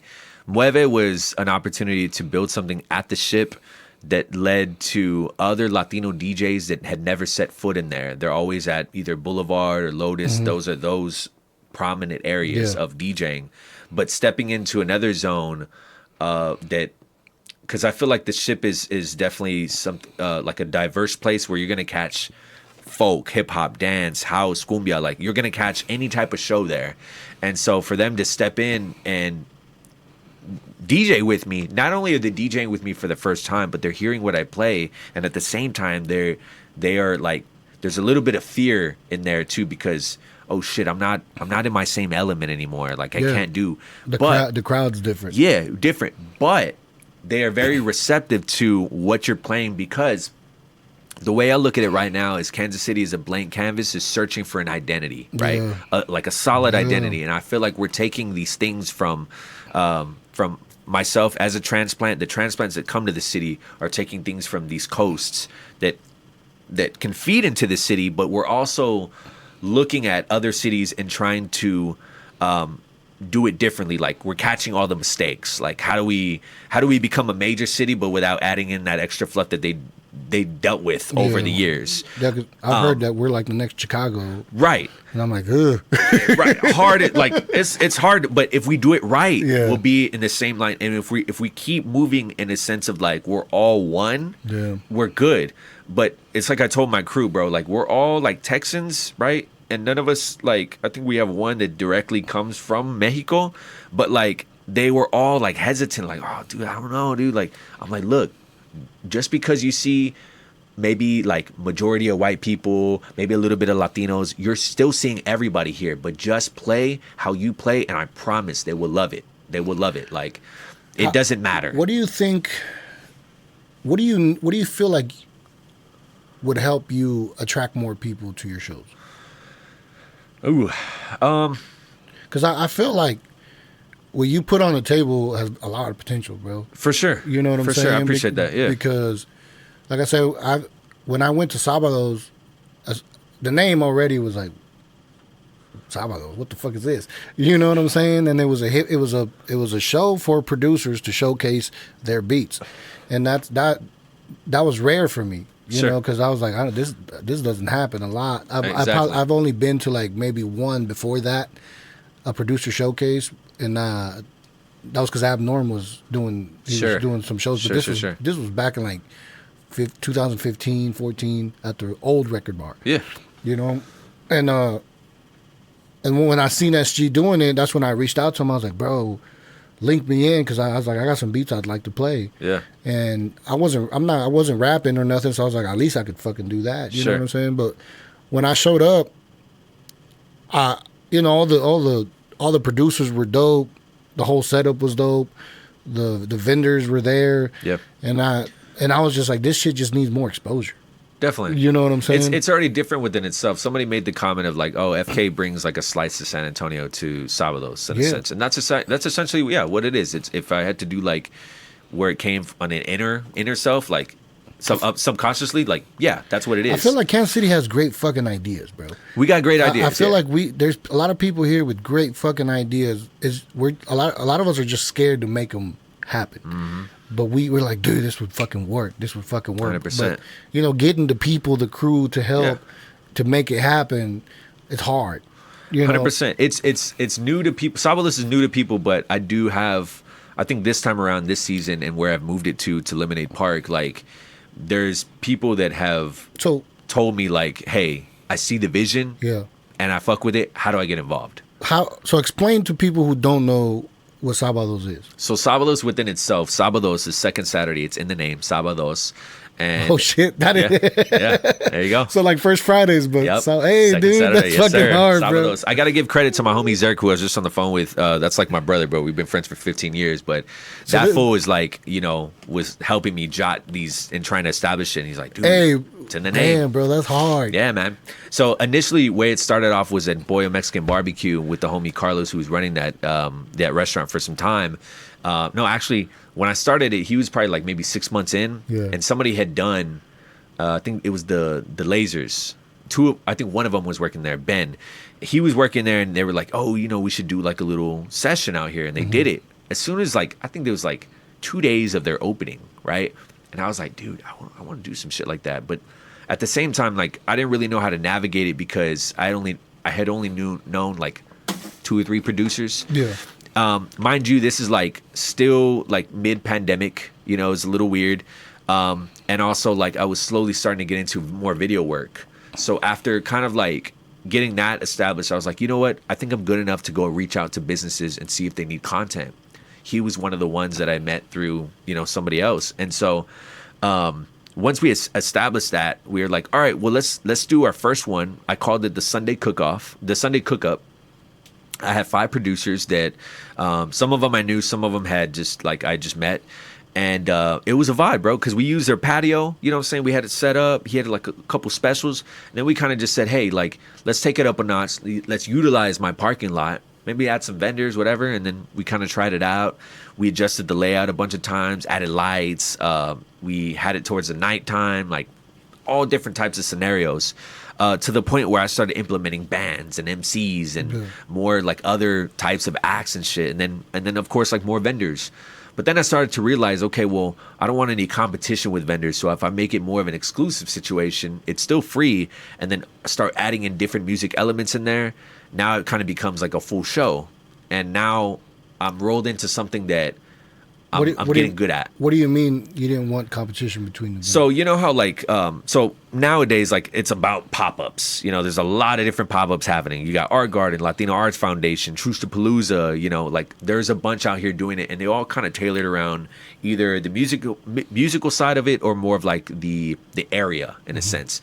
A lot of them are come one, come all kind of situation, right? But there's always like a shit ton of jewelry makers or maybe a bunch of people that make the same type of product or whatever. Gotcha. I never wanted it to be like a competition. If there's one there for this one in particular and the next one, let's just say like, so for this round of Sabalos, I made a decent, I pride myself in the sign-up sheet I made because when you look at it, it shows what people make. Yeah. So when I curate that next show, I'm going to make sure that there's, if I have a bunch of jewelry makers, okay, we'll limit it to 2. Yeah. One person that makes candy, one person that makes incense, one person that crochets, one person that sells plants.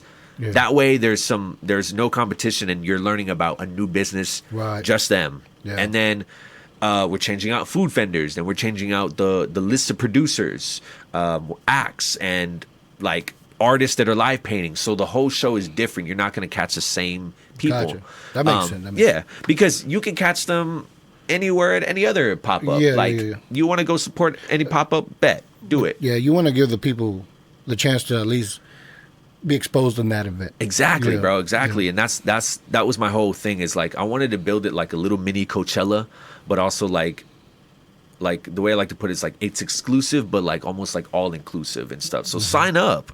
But once I curate, like you may not hit this season, you might hit next season, but you're on my roster either way. On top of that, if there's people out that want to throw events that need vendors, hit me up because I got a whole list right here. These are everybody that I've grabbed and signed up.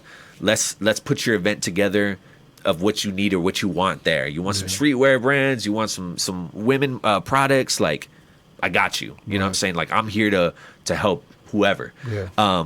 But Sabalos is now, again, it's now rolled into Lemonade Park, which is down in the West Bottoms. The park is perfect because they got their sound guy, they got their speakers, they got a little bar, and they're allowing me to really curate and utilize that space exactly how I want it. So now I got a banner up. Now I got badges and wristbands and shit where you can have QR codes and hit the sign-up sheet on it. You know what I'm saying? Like things to really create awareness to get involved. Like, hey, you're an artist? Get involved. Like, why not? Yeah. And so if I were to go back on your question, like what it takes to have more people show up, I'm already like a freak of nature just by the mask, just because I'm not from here. Also, bro, I don't speak Spanish in full. All right. I understand it, and I know my words. Do I need to practice it more? 100%. Those are things that already draw me back like a motherfucker. Yeah. So it's almost like I have to work twice as harder. Well, so this is a perfect opportunity for me to pitch to you. Let's hear it, bro. Hey, listen, I'm on ears. Listen. I have stage fright, but this podcast has helped me a lot with it. Sure. Because I'm a host. Yeah. You know what I'm saying? And I figured, I'm like, how can I get on stage and start getting comfortable? And I was thinking, when I went to the show, I was like, I might be a good fucking host. You know what I'm saying? Listen, I'm already thinking about finding a host. Let's do Come on now. Come on now. And I speak both. That's good. And here's the thing. One thing I'll touch on 2 things. The misconception that Sabalos is just a Latino event. again, where I stated in the beginning of this podcast, where I come from, we're all brown. Yeah. So it's not just a Latino event. It may have a Latino name on it. I may be a Latino myself, but if you know me, you know exactly who I'm bringing in. I'm bringing in a little bit of everybody. One thing I can say, ever since I moved to this city, I've received more black love than my own people. Yeah. And that's just what it is. That goes back to what I was saying earlier. Right. I feel like it has to do with people not just being envious. For sure. It's not that they don't like what you're doing. It's not that it's just like we have to break that fucking mold that we have of not showing love, bro, because we're not going to do nothing. We're not. And I tell people, I'm like, if you're an artist, bro, like at least show up, at least create a little list of shows for that day. Just show up for 20 minutes, bro. Just pay the little fee, show up for 20 minutes to an hour, and fucking that's your support. I've always been that way, bro. For the artists that I truly respect, right, I've always like at least showed up. Exactly, because at least they saw you there. You came out. You're in the building. You bought a drink, or you chilled out you had the conversation. It goes a long way, bro. I appreciate it. Like, there's one homie in particular. It's my day one. His name's Xavier, bro. That fool has shown up to almost every show, even if it's for 5 minutes, bro. And I've always loved that. Even if there was nobody in the room, dog. Yeah. 5 minutes, he just came to say what's up, just got off of work. Jammed out, grabbed a beer, dipped off. Cool, man. That's love, bro. Yeah. Because I appreciate that more than you telling me to my face, hey, I'm going to make it to your shit. I hate, because the thing is that I expect to see you. Yeah. Once you tell that person. That, and because, like, I can be personable in a sense of gift giving, right? So sometimes when somebody comes through, like say you do make it this Friday, right? Mm-hmm. And we just had this whole conversation about cumbia. Now I'm gonna go back to the lab, curate the set, and actually throw in some extra little things, because there's cumbia built in, but here I'm gonna give you some extra that I never threw in another set, just to make it personable in that way. And that's the thing for me is like, I'm an artist. I like to create, and I like to also give a little, hey, here's a little treat for you. Here's a little Easter egg for you, just because like you came to the show, or hey, you've been supporting this long, or whatever. Like, I don't normally keep a list, but hey, put you on the list for this one. So that's kind of like I'm the same way with the pod. Like usually when I get guests in, I'll mention them in other podcasts. You know what I'm saying? But if it has to do with what we're talking about, but it's like free promotion. Free promotion, bro. I feel like at this point we should be cross-promoting even more. That's exactly what I'm talking about with the collaboration. Even more, bro. I feel like we need to unify completely, 100%. And all this street shit needs to die. 100%. Because these new generations are not they're not out here fucking banging like they were back in the day. And I'm 33, bro. You're 29. Mafia's around the same age. You know what I'm saying? Like, we're the OGs now. Yeah. Like, we're the fucking ones leading these youngins up. We have the power to change the narrative like a motherfucker. Exactly. And if we give them a better platform by uniting and becoming collaborators, these kids will have a better chance. 100%. You know what I'm saying? And on top of that, like... That's what happened with Nas, Jay-Z, with all... At some point, they all came together. Exactly, bro. Or even when people want to compare, like... fucking what Atlanta looks like and how they're all coming up. Like, bro, it's because they're not fucking... Yeah, DJs are playing local shit. Yeah, exactly, bro. Yeah. Like, I'm down to play some local shit, but, like, that's the thing is, like... But you got to have a relationship with the guy, too. Right. And that's the thing. Like, you got to reach the fuck out. You got to reach out, bro. Got to. I've had a couple of inquiries of people that send me music and like, yo, can you play? Like, yeah, fuck, why not? Same with me. Like, you could tell me, hey, I got a guy. He wants to do a podcast. I don't fucking know the guy. Yeah. Right. You know what I'm saying? What am I going to talk to him about? Yeah. You know what I'm saying? That's why it took a while. Like, it takes a while for me to invite people in because I feel like I got to go check you out first. We got to have a conversation. We might not even vibe right off the jump. See, what's crazy enough is that I can take a little bit, a very small amount, and if I feel or if I've heard your name from somebody, it's an automatic invite. And the only reason why I do that is to let you know where I'm coming from, right? Just to give you a little bit of trust and a little bit of like, hey, welcome in. Because I understand how people's perception are, or how people work, or they're still locked in that same mindset that they don't expect it from me, especially because I wear a mask. And they're like, I don't even know you, but hey, thanks. Like, you're inviting me? Like, but think about this. When you're out of state, right? Yeah. It's a lot easier to collaborate a lot of times. True. Because you don't have those limitations. So who knows who. That's very true. Yes. And none of that. So that's why we're loved outside of where we live. Right. You know what I'm saying? So the problem really is in just being the bigger person and reaching out. Yep. You know what I'm saying? Because, like I said, I wouldn't have had Mafia on the podcast if I wouldn't have fucking reached out to him. Yep. Same with you. 100%. You know what I'm saying? So, like, as I go, I'm learning. I'm like, and then we have these conversations. We gain more respect for each other. Now I'm able to go to Sábados and be like, "What's up, bro? Yep. What do you need?" You know what I'm saying? Yes, sir. And if I go shoot for video, whatever the fuck I might do there, it benefits you. So it's just like, why not do that? Sure. Why not worry about what other people outside think of us instead of worrying about what the fuck we think of each other? Exactly. And build those strong relationships based around what you truly respect and admire and love, like what you do. So if you're talking about podcasts, bro, like we do have a podcast tent there where you could bring some of your setup and do a live situation there. But we're also thinking about like, okay, well, with the time allotted, can we extend it another hour, or can we fit like a small podcast session on stage, you know what I'm saying, interact that way than being separated. But again, like we're talking right now and you're saying like, yo, I'm trying to overcome my fear and my stage fright and I want to be a host and I'm looking for a fucking host. This is the shit where it starts at. You know what I'm saying? Because there's so many people. The thing I love about Sábados is so many people who have gotten their first start there. Yeah. And it's led them into, okay, going to more pop-ups, being more active around the city, talking to more people, whatever. So, my thing is that why am I going to hinder you? Why am I going to shortchange you on anything? Like, this is your place to come and do it with no judgment. I'm live on stage, bro. It just takes me a while to like get broken in, bro. But I'm fucking live. The few times that I've done shows, people have told me like, dude, you get fucking wild. Come on, man. Come on. Like, it's like the person I'm not comes out, bro. You know, you're just like, yeah, dude, I'm ready to get hyped. Let's do it. Yeah, it's like I feel that. It's like the person they don't want me to be. You know what I'm saying? What's crazy is it's taken me to adjust to the mic myself. Yeah, being on stage, bro, and it's not an easy thing. The reason I started interviewing friends was because of that. Because I was like, I need to feel comfortable. First of all, as soon as I hit record, shit changes. And I noticed that on my guests too. People that are not used to it. You know, if they've never been interviewed before, as soon as the camera's pointing on them, their whole demeanor changes, bro. Oh, dude, like, yeah. I'm like, oh, you don't got to do all that. Just chill, man. Chill. Like, it's going to be all right. And that was me beginning too. So that's why I started out with friends. And now I feel like I have more confidence in myself to keep a conversation. And I've watched myself enough to know where I fuck up, you know. And one of my biggest issues is sometimes I talk too much. Gotcha. You know, I'm the same way too. Yeah. But I'm the host. Yeah. I'm supposed to let you talk. 100%. But it's necessary because it's a real deal conversation as opposed to you just asking questions.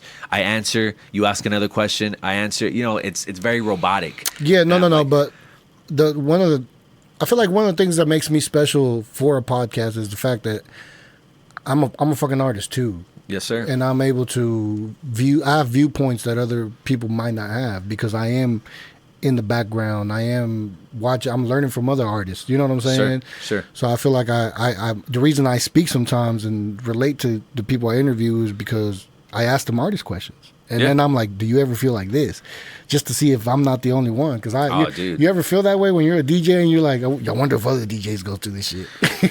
Man, I feel like I can write a whole book on how I feel on different occasions as an artist. You know, if you want to go through self-doubt, if you want to go through, the creative process, what that looks like. I don't. You don't rap? I don't. So what do you do exactly so people know when we say artists? Like, so artists in general, I started off as a painter when I came to the Art Institute. I painted. I got accepted for my paintings, essentially.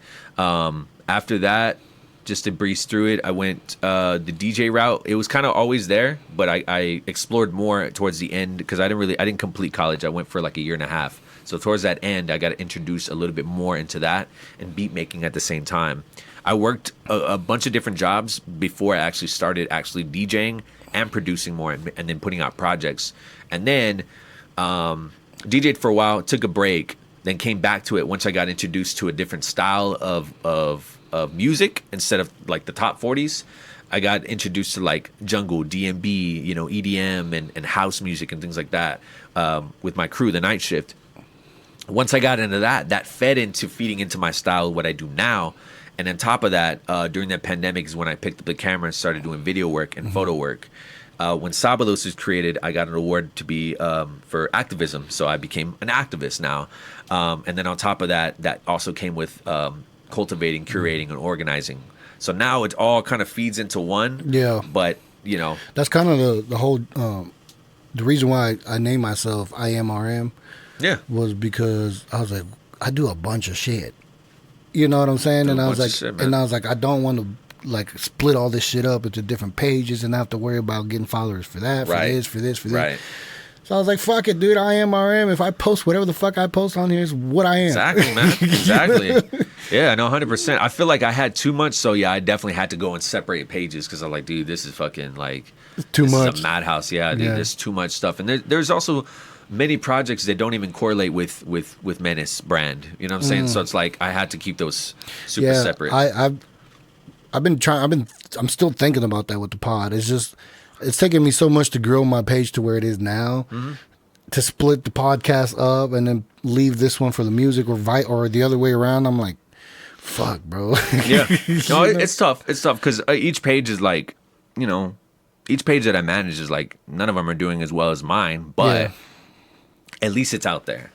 That's what I say. I feel like people don't want to have to do too much either. They kind of just want to go to one place and just get it all. Just get it all. Yeah, for sure. Because I have a few pages, but like I've already tried that, and I've noticed that everyone was just following IMRM. So I was like, "Fuck it, dude! I'm just dumping it all in there." For sure, I feel that. But that also does interfere when I got like I said, the issue with having you in was the fact that I had this video scheduled, and then I have to edit this video, and I'm gonna have to edit this podcast, and I was like, I'm kind of gonna have to release both at the same time.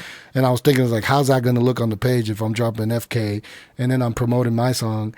I was like, I hope this fool don't think I'm using him to promote my song.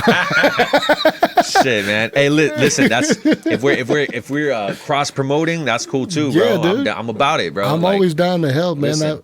If you ask God, bro, I feel like I'm like the most easygoing person. As long as we can get something that's gonna benefit, that makes sense. Sure. You know what I'm saying? Sure. Because like I always tell people, I was like, bro, I need the content. Like I need to be out there doing content. I don't know if you've seen, but we've been doing street interviews. Okay, and dude, shit. I love it, dude. Yeah. I love it. That's why I was like, yo, y'all should just post up at Sabos and walk around and ask people questions. Dude, I'm fucking down. Because that's like being in the streets, being active and recording that way. Yeah. That's nothing that's done here. Yeah. You know what I'm saying? Like if we have the opportunity to say like, where's the untapped market at where somebody's not doing something and we need that, like the way Sin Tope is, like that's something that we took from Texas itself, like automatically, like that's where it comes from, but it's not in Kansas City. So let's make it that, and people fuck with it. So when I see shit like that, that's new, fresh, nobody else is doing it, take that shit, run with that. Yeah, run it because we need it. Yeah, it's kind of hard, man, because you'll never know how people are gonna act on the street. I don't. You know, but that's the thing. They're new to it, so they don't know, bro. They see the fucking TikToks all day. They see people posting and shit, but is it here? No. And some people are like, some people look forward to that. They want to see that shit. When we went to the Cinco de Mayo thing, me and Johnny, it was a completely like unplanned thing. We just landed there. We were supposed to shoot the video that I shot last weekend. That weekend, got you. But the location I picked didn't work out because of the draft, and so I was like, "Fuck it, man, let's just go somewhere." And Johnny was like, "Dude, there's a Cinco de Mayo festival." So we showed up, and I didn't know it was gonna be that big. And when I showed up, I was like, "Oh, bro, we're doing interviews. Like, this is a perfect scenario to do." I was like, "If we can't shoot the video, let's shoot promo for the video." You know what I'm saying? 100%. And as soon as we interviewed one or two people, bro, we had a line of people wanting to get interviewed. We didn't even have to ask people no more. Amazing. You know what I'm saying? Amazing. And there was a little girl, she's like, "You guys YouTubers?" Yeah, dude, that's the thing. And especially it's I looked at my homie John, I was like, bro. Exactly, bro. And if you out there just like fucking just free will, willy-nilly, like, and it's something that people can just like gravitate to or just stop and see, or like they're just curious. Yeah. man, dude, like people love discovering just new shit, man. Yeah, man. It was a really good feeling to see, but it definitely taught me, especially in like events like that are family events. You have to be careful the type of questions you're asking because they could. You got to segregate your content because you can't be asking someone one question and then asking a kid another question and then jamming them in the same video. Mm-hmm. You know what I'm saying? Because it's not, it doesn't look good. No, 100%, 100%. Yeah. And so I learned that lesson there, you know, because we were asking adults questions and then we were asking kids and I was like, oh shit. That's true. Yeah, man. Oh my goodness. Yep. I totally understand that, bro. Nah, but like big ups to you, bro. Like I think that's something that again, like Kansas City needs. So keep pushing that out there, dog. Yeah, I feel like more people. There's not a lot of. I don't feel like there's a lot of influencers here. No, big ones at least. Mm-mm. I know. It's time for it. I know a few. Yeah. I know my boy Liquende. He's hitting 200,000 on Instagram right now. Muggsy's at 108. I've had Muggsy on here. Nice. There's another girl that's over 2 million. She's Kansas City based too, but they're all like fitness. Gotcha. But like as far as like just regular anything for the culture, anything for the culture, I haven't seen nobody hit those numbers. You know what I mean? But I've learned that it requires a lot of posting. It does. A lot of timed. I mean, you could schedule posts too. So when I had Muggs on the podcast, he said that he had a plan to post 3 videos a day every day. Yeah. And he grew from 600 to over 100,000 in 2 months doing that. I believe it. See, my thing is like, but you know the content we make, like, his content is going to the gym, setting up a tripod, and then cutting 3 videos from that footage. Yep. And we're a little different because our content's more like a slingshot. Like it takes a lot to pull that bitch back, but because you create events, boom, when the events happen, there's a fluxion of people that go to them. Content, but then it stops until the next event. Mm-hmm. You know, the content for us is a lot difficult because, like, with me, like, it takes me to get this podcast. I have to set up the podcast. Yeah, I could make reels for the rest of the week with this shit. Right. You know what I'm saying? But that also, it's not like I'm just, like, I have to really be selective. That's why I, like, minimize myself to at least 1 reel a day minimum. You know what I mean? That's true. Yeah. I'm definitely like that on certain days. I have my days where I release. You should try. I mean, I don't know what your goals are or how you like to keep your page, but you should try to figure out a way to like at least post more content about your shows daily. Yes. You know what I'm saying? Yes. Instead of just the flyer itself. Yeah, like, just figure out other ways to. You're actually the third person who's told me that. I'm trying to figure out a way to, because the best way I do it is like a recap of the last show. Yeah. And then the flyer, you know, and then maybe if there's something extra, then that. And I usually stick with like the row is 3. You know what I'm saying? Like 1, 2, 3. That's what I do with the podcast. I try to do 6. Yeah. Okay. Cool. Yeah. So like, I'll play it off of there, or I'll just put like, you know, I don't know. I always have like some sort of pattern, like video, photo, or like something that where they all match. Or I try not to stick to patterns. See, other than the 6 because I feel like it limits me when I stick to a pattern. So for me, I feel like it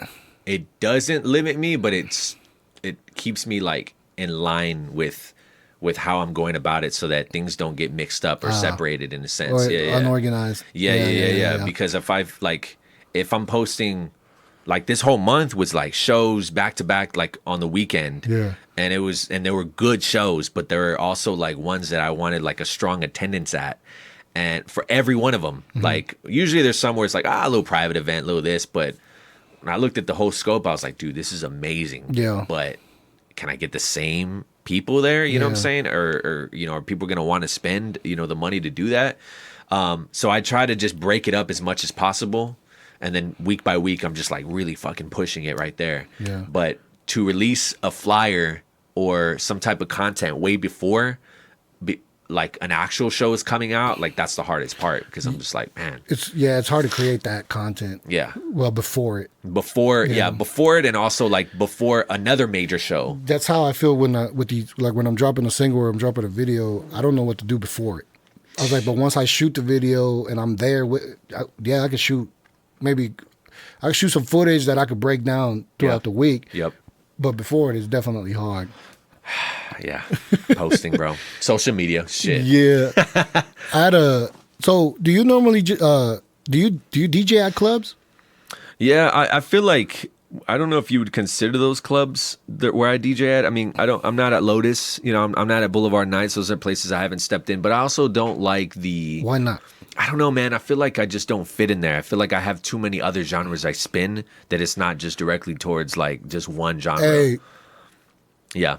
This is what you need in there. That's listen. This is coming. I mean, I've been around for a while.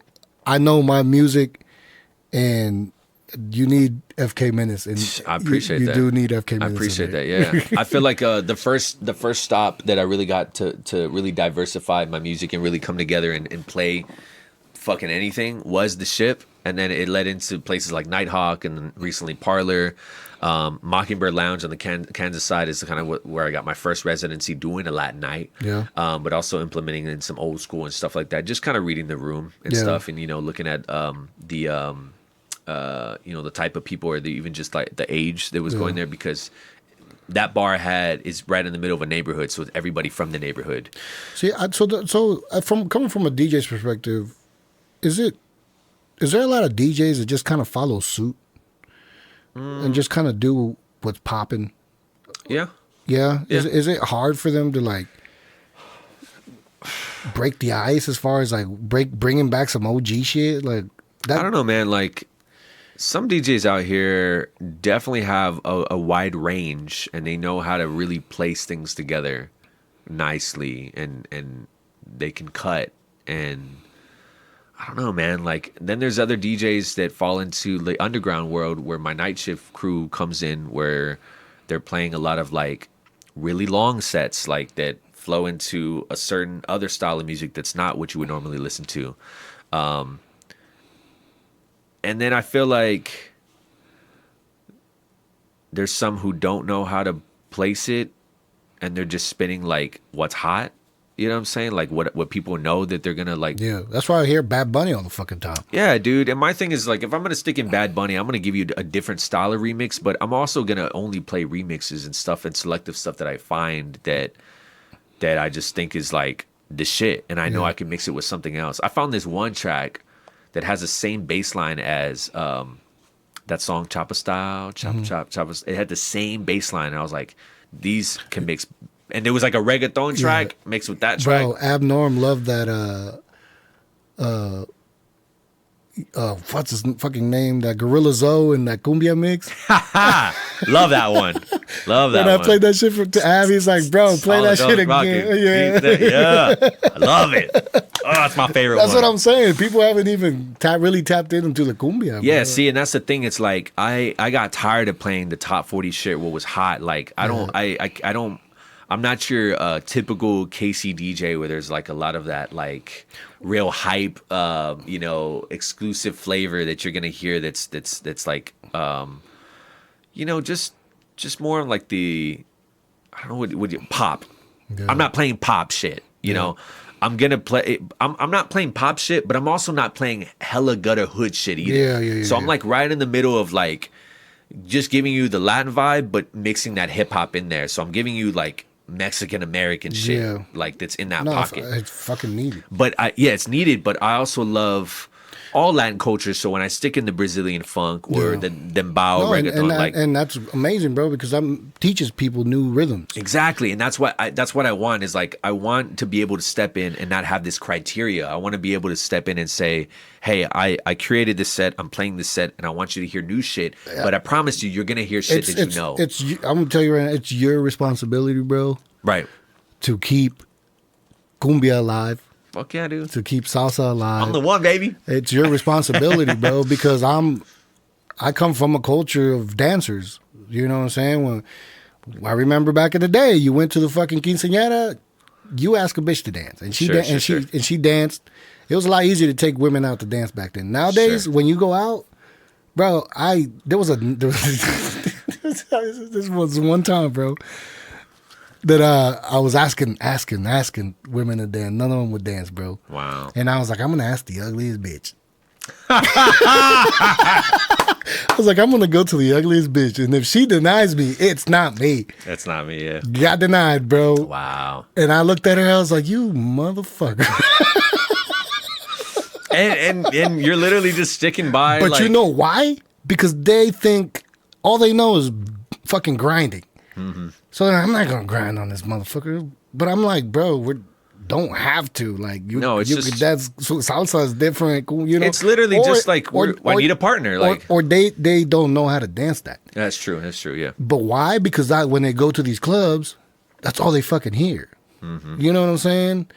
Especially with like Lotus, it's kind of hard because there's not a lot of space there.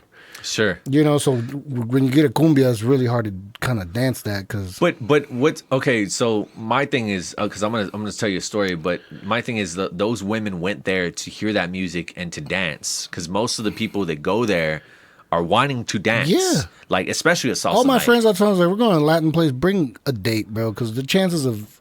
Sure. Getting somebody there really low. 100%. What's crazy is I had this conversation with these group of girls at one point. It was just like 7 of us. I was the only dude there. He's just a bunch of my homegirls. And we're sitting there. This girl was ranting about the type of dude that she was going to marry. Yeah. And that he needed to learn. He needed to know how to dance salsa and bachata. And he needed to have this and he needed to have that.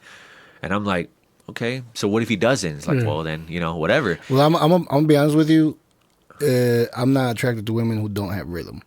Okay. She could be pretty as hell, but as soon as she starts dancing like John Cena, as soon as she starts hitting me with the John Cena, I'm out. But my main thing is that I asked him, I said, look, if you dated any other race that he wasn't Latino and he didn't know how to dance that shit, but he had the willingness and openness to learn how to dance it, would that be okay? And they all stopped and paused and like, you know what? Like, yeah, I guess so. But he has to have rhythm, though. But he has to have rhythm. But because there's people who don't have rhythm, right? Just like there's people who are tone deaf. Yeah, you know. Yeah. And you can't do nothing. So that's the only requirement in this predicament. But the willingness, like she was just going heavy, like he has to do this yet. So my thing is I'm tripping out because you're saying that all these women, deny just dancing and learning and just being out there. So like. Which one is it? Right. Which one is it? You know what I'm saying? Because if you're coming here to dance and you're being turned down by and I'm sure I'm sure there was plenty of women in the room. Oh, for sure. You know what I'm saying? Like you could dance with anybody because they came there to dance. So what's the problem? And it's always the one that's there with someone that wants to dance with you. Right. Right. Because the guy she's with can't dance. Can't dance, right? But hey, why not, bro? Like I'm not dancing right now. I'm just gonna get another drink. You know, at least have that openness to say like, hey, this is just a partner kind of situation. This is the culture of it. So like, let's just dance. Like once the dance is over, like okay, you go back to your shit, you go back to my shit. But that's the point I don't understand. Is like, well, what do you want? You want to dance or not? Yeah, that's what I'm. But that's because their ideology of meeting people at the club. Back then, it wasn't like that. Like you could go to the club, dance with 10 women, didn't go home with none of them. Right. Without a number, didn't. It was simply just, I just want to go dance. Right. But now it's like, if I dance with you, it means something. It means something. Yeah. You know what I mean? It's rough out here, man. So it's like, so you go out there and you got a dry night. You dance with your beer the whole night. That's what, hey, if I am going to dance cumbia by myself, I don't mind, bro. I usually dance cumbia by myself. Yeah. You know what I'm saying? I'm fucking, fuck you. Right. Beer and everything, bro. Yeah, bro. Straight up.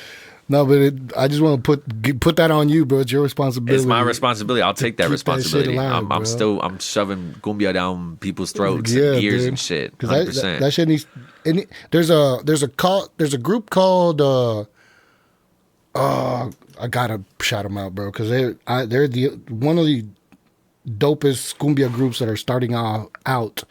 They've been out for like 2-3 years, I think. They just dropped their first album last year. I think I know who you're talking about. Poco. No, that's not it. No, I'm thinking of another band. They're more Poco Pocho. If you like cumbia, go check them out. They're called Poco Pocho. Have I not heard? And that sounds familiar now. They are creating original cumbia in these eras. Interesting. So it's to me that's very important because I'm like there's people that's like they potentially can make cumbia big again. Sure. You know what I'm saying? I'm gonna have to also send you some people.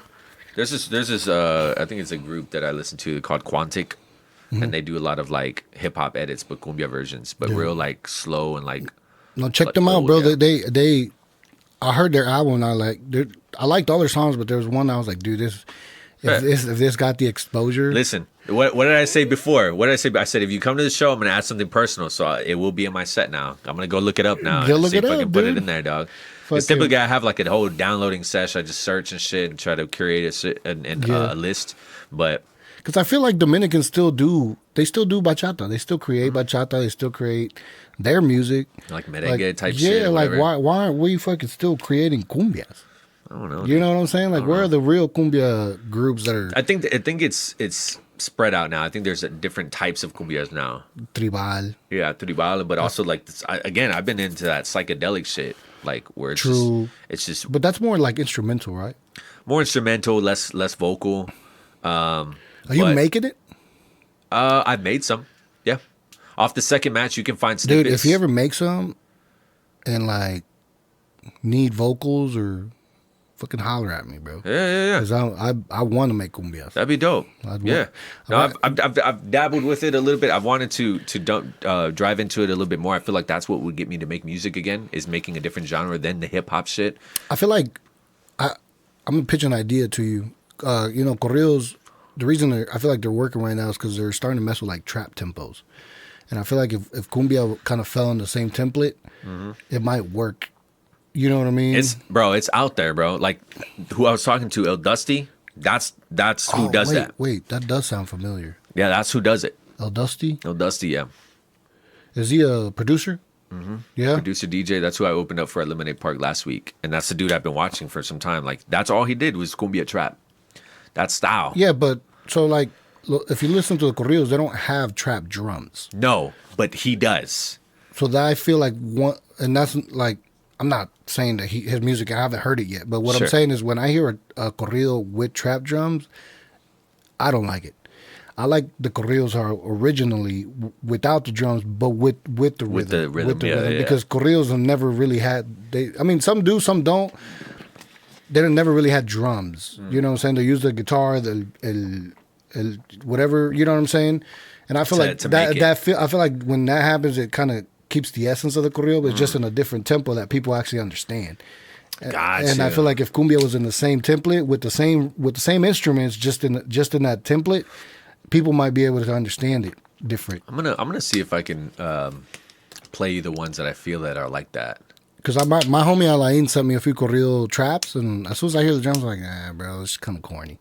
Gotcha. You know what I mean? It can be. Yeah. I feel like it's a little excessive, and it's like, nah, that don't work. Listen to Peso Pluma. He don't got drums and none of his shit. He does it. You know what I mean? Which is insane to me, but shit, if it works. But that's because that's the type of music. But the rhythm now, that's why Puerto Ricans can understand it now, because they're like, oh shit, this got a trap rhythm. It just don't have the same sounds. You know what I mean? Man. So they're able to get on it and rap on it and shit. Music is insane, bro. It is, bro. All right, so Sábados, we got that covered. Which, by the way, the next one is June 10th. June 10th? June 10th, Sábados. So it's always right after Fridays. Sábados. Sábados, second Saturdays. Bro. Shit needs to be like it needs to be like First Fridays, but for Latin community. Come on now. It's getting there. It's getting there, bro. It's getting there. It's growing. And you said it was at the West Bottoms now. Is that? Yeah, Lemonade Park. Yeah. Yeah. I haven't been down at the West in a while, bro. Yeah. I thought it was dead over there. No, dude. No? That's like the next, I think some dude from New York bought up like at least like 20 million worth of buildings and shit to renovate. And a few months ago, Ab told me that they were starting to like build back up over there. That's where the ship's at. Hy-Vee Arena's at. They do a lot of events in Hy-Vee Arena. That park, that venue space, Lemonade Park, which is outside. You got Stockyards Brewery, and then a bunch of other small businesses around there. But it's growing. They built some apartments there too. There's a bunch of lofts that people live in there. Yeah, so I've been wanting to go to the ship. I haven't been, but yeah, I've been seeing some of the shows. I know that the salsa band that plays at the Record Bar plays there DJ too. Luis, yeah. He played at Parlor the night before I played with the Afro and Latin joint. Yeah, he did a Parlor joint there as well, and Yeah, man. Again. That's why I love this shit because they supply like that diversity of like folk bands. Yeah. You know, DJs. I heard there's also the Foundry doing Latin nights now. The Foundry. Is that the one next to Lotus? No, that's what it used to be called. Tin Roof. No, it's not Tin Roof. Because the Foundry is what it used to be yeah, called. No. It's not. It's not the Foundry. Then it's the one right on that corner. I think it's got 3 levels. Found House or whatever. Or Owl House. Ale House. L House. Oh, Ale House. Yes. Aren't they doing Latin nights now? Yeah. Like Moreno popped in there and like Turn Up, and yeah, they're starting to like take over that and do a little bit more. That's dope. More Latin stuff. And then Amplified Culture, who threw on the Parlor event, shout out to Mike Shaw and Timbo, they started kind of like feeding into more of those rhythmic, dance parties and stuff where there's a little bit more like openness. So it starts with like Latin and Afro shit putting together, but also like you're looking at like Amo Piano and dance hall and reggaeton and like all those different blends. So they're trying to put on more themed efforts that tailor less around the top 40 shit, but more about like dancing and moving hips type shit. I love it, dude. Yeah. Because back in my 20s, we was out in Westport and it was dangerous as fuck. Yeah, dude. Yeah, man. Shit. It was dangerous as hell, boy. We was getting in. I mean, I wasn't, but there was homicides every weekend out there, dude. And we need more. And back then, bro, I used to be like, we need a fucking Latin club out here. Yeah, bro. man. Yeah, it's very necessary. But and people want to fucking like. I don't get it. People want to turn up, but people want to dance. There used to be one. Which one? But I don't remember what it was called, but it was a Latin club early in Westport, but they closed it, and that was right before my time of like stepping out. Gotcha. But it was probably like early 2010s, 12s back then. But when I said that, people had told me, oh, there used to be one back there, but they shut down, and a lot of Hispanics stopped going over there because of how bad it was getting. Yeah. Shit, we was over there all the time though during those times, dude. I've seen. I remember when I first got here. Yeah, I was definitely over there all the time. But did you DJ in those times over there? When I started DJing, I think it was like 2015, 2016. So the first spot I ever DJed at was Beer Kitchen. Yeah, I DJed on vinyl, and I had the crates and everything. I had 2 Gemini turntables that I traded for an iPad or some shit. Like I traded my iPad for it, and it was just an even trade. And like 20 minutes in, my needle broke. One of my needles broke, so I had one turntable, and I was fucking. There's a pause between every one of them.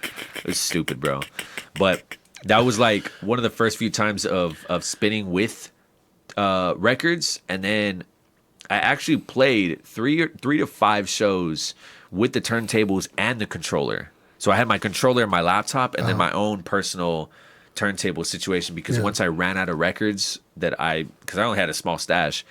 I would just jump on and play whatever's on there. So I made it a lot harder for myself early on, bro. Yeah. But then until I like invested in a real controller years after my shitty, Newmark was fading out, I was like, okay, I don't think I'm doing vinyl ever again. Like this a lot, bro. Hey man, at least you started out. Yeah. I was like, shout outs to them, bro. Yeah. Like, yeah. Fuck. That's respectable, bro. Appreciate it. That's respectable, man, for sure. Because I've like I said, I've looked into DJing. I've tried little controllers here and there, and I've looked into vinyl DJing, and it's a whole fucking different beast, bro. Now I know the vinyl now these days of the people who use the turntables. Like I love where it's at because they have that little sensor, and there's no needle, so it's just that sensor that connects with Serato. So and it's just on its own. You still scratch and everything? Yeah, dude, you still scratch, but you're not having to worry about the needle. Like sounds the same. Sounds the same, bro. Wow. You just have like a lot more like latency, and it has more latency. I feel like it's just a lot more swifter. Like when I see DJs who use that, like when I see Nick Davis DJ, when I see him spin, he's just fluid with it. Whether it's a score or not, like. Just the way it moves, it's just a lot more cleaner with it. And for a controller, bro, you can't scratch as you would on an actual turntable. Like you can, but you got to be really good at it. For me, it's like that kind of wonky. No, dude, it's just not moving. It's not rotating. My bad. It's not rotating like it should on an actual turntable. So you're not having to stop. Yeah, they're just there. So you have to like cut back, like bring it back instead of it being like so technique is at different. force. Exactly. Yeah. Okay. So, but yeah, it just looks a lot more fluid than what I was using. What I was using is like I feel like not only were they old, but the latency was like super slow, and just like the timing, and it just I could never get it. I did my best. I started scratching on there. I started, finding instrumentals, acapellas, and digging for records and all that, and really learning the basics. But to continue to do that now, I don't know, man. I'm just so set on those controllers just because I'm in both worlds. I'm in the underground worlds, spinning house and all those other types of genres to what I spin now. Yeah. And now my style has blended into blending and selection rather than cutting. You think Afro beats are? I feel like they're starting to bubble. I'm a piano, bro. I love I'm a piano because it's so like it correlates to cumbia the best. Really? Like the it's like a certain drum pattern. They have like I forgot what it's called, but it's like it's almost like a maraca. You know, so rest in peace, my homie George. Mm-hmm. He was from Liberia, and when I met George, I never knew that Africans had similar Instruments. Not instruments, but their like their core and values are a lot like ours. Yeah. Hispanics, you know what I'm saying? Yeah, and I feel like that's why like I love spinning both, or I love spinning that style of music because it has like this nice rhythmic pace where it's just like a little groove. It's not as like down as cumbia, but it has like that same just percussion, and I'm in love with like the percussion and the way the moves. So the instrument I was talking about, I forget what it's called, but it's like almost like a little egg maraca, but the way you play it, it's like right. It goes like this, but then there's another egg or another maraca that slaps with it. Oh, I've seen it. Yeah, dude, and that's like the rhythm of I'm a piano that you're gonna normally hear, and then it has like a lot of like bass drums and that fall into that. I don't know, dude, it's insane. But if you look up, it makes sense where cumbia kind of 100%, and that's a style of music that I can directly correlate that to, like that fulfills me the same way as cumbia. My homie Laquembe, I met him at Lotus. Laquembe, the videographer. Yeah. Yes. So you know what I'm talking about? Yeah. I saw him at Parlor for the first time. He goes, "Yo, what the?" I was like, "What's up, bro?" Laquembe, bro. Yeah. That's the one of the influence I was telling you about. Yes, that's right. That's right. He's got 200,000. Yeah. Oh, that fucker hustles, man. Yeah, dude. Yeah. So I met him at Lotus the first time. Yep. And he was getting down to some fucking to some music, bro. And that's what I'm saying. I was like, our rhythms are a lot similar. Hella. You know what I'm saying? Hella. They really have a lot of similar rhythms. That's why, like I said, when I forgot his fucking name. That guy that sings "Baby Come Down." What's his name? Dem. I don't know. I don't know his name. I forgot his name. Either, but when I heard that song, I started listening to a lot more Afro music or Afro beats or whatever, and like I feel like they're coming up, bro. Like I feel like that genre's coming up. Fuck yeah, man. Yeah, 100%. There's a lot more to play around with. And how was the show this weekend? the show was amazing, bro. Yeah. The show was amazing. It was first time. I like playing with people for the first time. It really allows me to see who they are. But So this was the first time you played with the other. first time I played with DJ Gio, who is like probably like one of the top Afro DJs in Kansas City, but also like he's been DJing for years, bro. And what's crazy is that my crew used to see DJs, but we used like anywhere from the 1000s to the 3000s. This fool had like the 850s, like the older models, and I was like, bro, that's crazy. Like that's insane. But they were his. He used them. Like I think he wanted me to play on them, but the way he had it set up didn't make sense to me. It required more chords, and I was like, nah, dude, like that's just a lot to handle. Let me just bring my own setup and just call it a day. Yeah. I was like, plus, like if I wanted to do the flash drive, the thing I like about the CDJs is that you could just plug your flash drive and it ends up right there, and then they kind of sync up with the other turntable because they're separate. But overall, despite hardware, despite style, despite longevity in DJ career, we still came together and managed to like still sync up and play like our hits and play those rhythms, and everybody was dancing. Everybody loved it. You had fucking his people, that he rose with. You had my people in there. Everybody was just blending. It was beautiful. I think there was even one time somebody tripped the cord and it cut my shit off. And I was right in the middle of a reggaeton. Like, I was getting it. And then we're like, oh, what the fuck? And then he's like, hey, and plays his Afro shit and everything just goes off, bro. It was like, I was like, man, dude, thank you. Because, like, that's what I love. Like, if I can give you an alley-oop or an unexpected situation and you catch it or you got me, you got my back, I got perfect, bro. Because, like, that's everything. That happened to us a long time ago. I don't know if you were here when the Beaumont Club still existed. I remember the Beaumont. The only concert I ever went there was A$AP Rocky concert before it closed down. That's the only. So there was it was a showcase for artists that they did. There was a bunch of artists. We all had to sell tickets. Whoever sold the most tickets won. We all got gypped. Of course, we all got gypped. Yep. But we sold a lot of fucking tickets, dude. Yep. And all of our people showed up. And actually, when we got done performing, we were about to leave, and there was people who came up to us like, "Hey, don't leave. You guys got all the people." Oh shit, yeah. See? So we were at the time we were still early, so we're like, fuck it, bro, let's show love, whatever, We stayed. But anyways, during that show, that same situation happened to us. The DJs, I don't know where back then it was a CD, bro. We had to give them CDs. Sure. So I don't know if the CD player lost batteries or what the fuck happened, but the fucking sound died, bro. And I wasn't rapping, my homie was rapping. Yeah. And I could tell that he started like to slow down, and I just started beatboxing. I caught the beat. I was like, I started beatboxing, bro. And my other homie immediately after I started beatboxing caught on, and this dude can rap for days, bro. Fuck yeah. Just fucking went for like 5 minutes straight, just rapping, and I'm beatboxing until the DJ got it together, and then boom. That's it. It's like that showmanship to really like still keep the show going, bro. When we got done, nobody even knew that wasn't part of the show. Nobody. I was like, that's one thing I pride myself as a DJ now is that I know how to get over fuck ups quickly. Quickly. Like if something trips or I fucked up somewhere, transition, like abort. And I know how to get out the exit plan. And so that happened. That didn't happen this weekend. It happened this weekend based on the chord itself. If it was me on a transition or something like that I did, like I got it. But from what it was, I didn't know that the chord is tripped because the strip was kind of tucked away. Yeah. But somewhere along the line, it must have caught in with somebody's foot when they stepped. And so that's, whatever. It happens. But bro, gotcha. Yeah, it happens, bro. I mean, some people get excited. They think they want to be exclusive. And go, hey, I know the DJ, Yeah. Whatever. Get away. Happens. Yeah, it happens, bro. Get away. How'd you meet Steady? Oh man, dude.